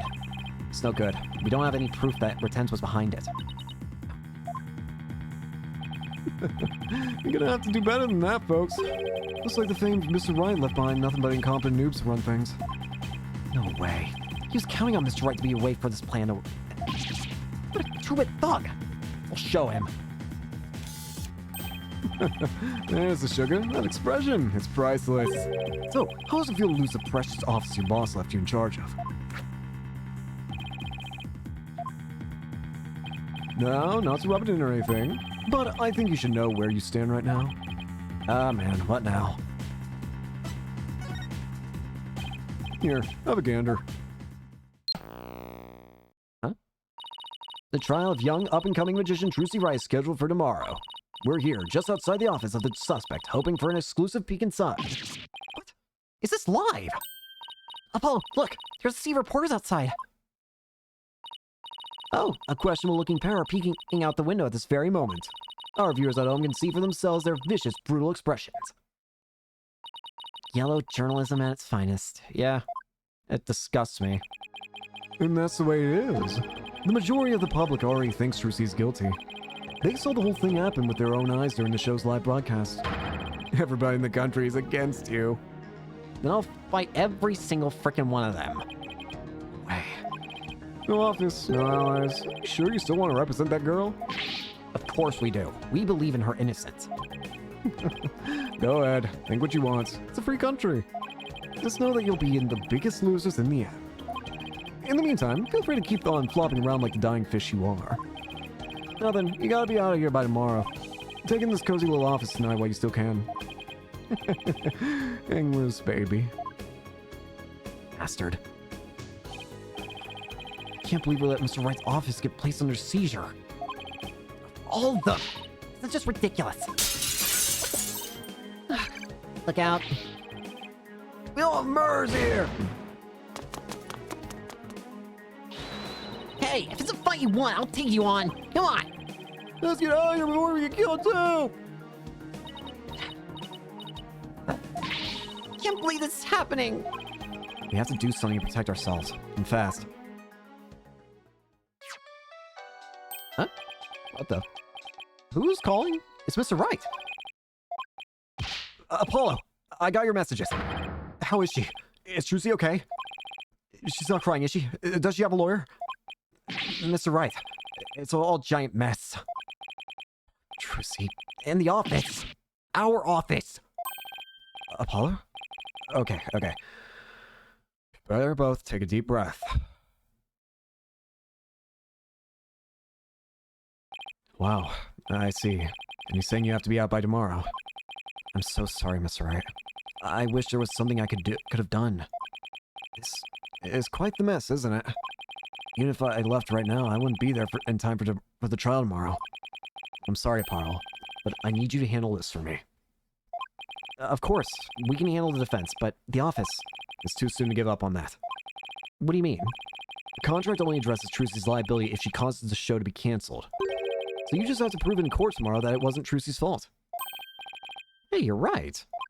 So everything depends on your winning that trial tomorrow. Trucy's fate and the fate of our office. It's all riding on your shoulders, Apollo. I know. I'll be fine, right? Apollo. I've been watching you grow over these past 2 years. That's why I can say with absolute confidence that you'll be fine. Really? I've seen you earn victory after victory in some pretty dicey situations. And guide Athena, helping her along the way too. That's why I know you're ready. Why I know I can leave Trucy in the office to you. I believe in you, Apollo. Thank you, Mr. Wright. Good luck tomorrow. Thank you. I'm fine. Everything will be fine. You can call me anytime if you feel you need to, but I'll be fine on my own, right? Yes, I think so too. I can do this. That's the spirit. Give it your best out there, Apollo.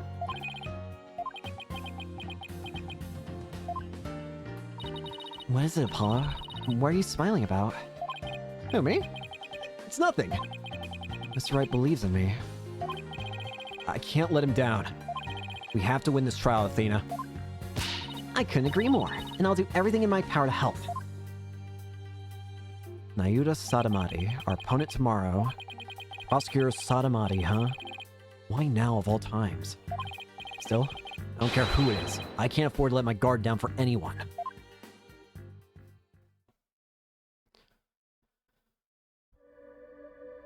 There he is. I thought I remember what he looked like. Oh, restless, wandering soul of the dead.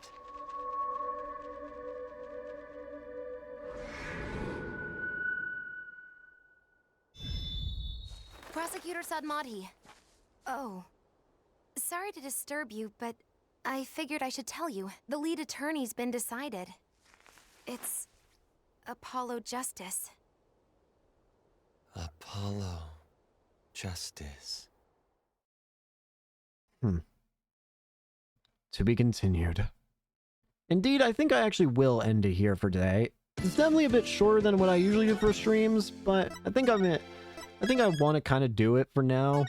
Just so, it's just, okay, it's mostly because I have a lot of stuff coming up. Once next week passes, then I should be able to fix up my schedule a bit more to be tiny bit more consistent. But at the moment, it's going to be a bit touch and go for a little while because of things going on with like life and college and what have you. So apologies. That's kind of why I have to end it here so I can make time for things. But thank you all so much for watching. Hope you enjoyed, and I hope to see you all later. Peace.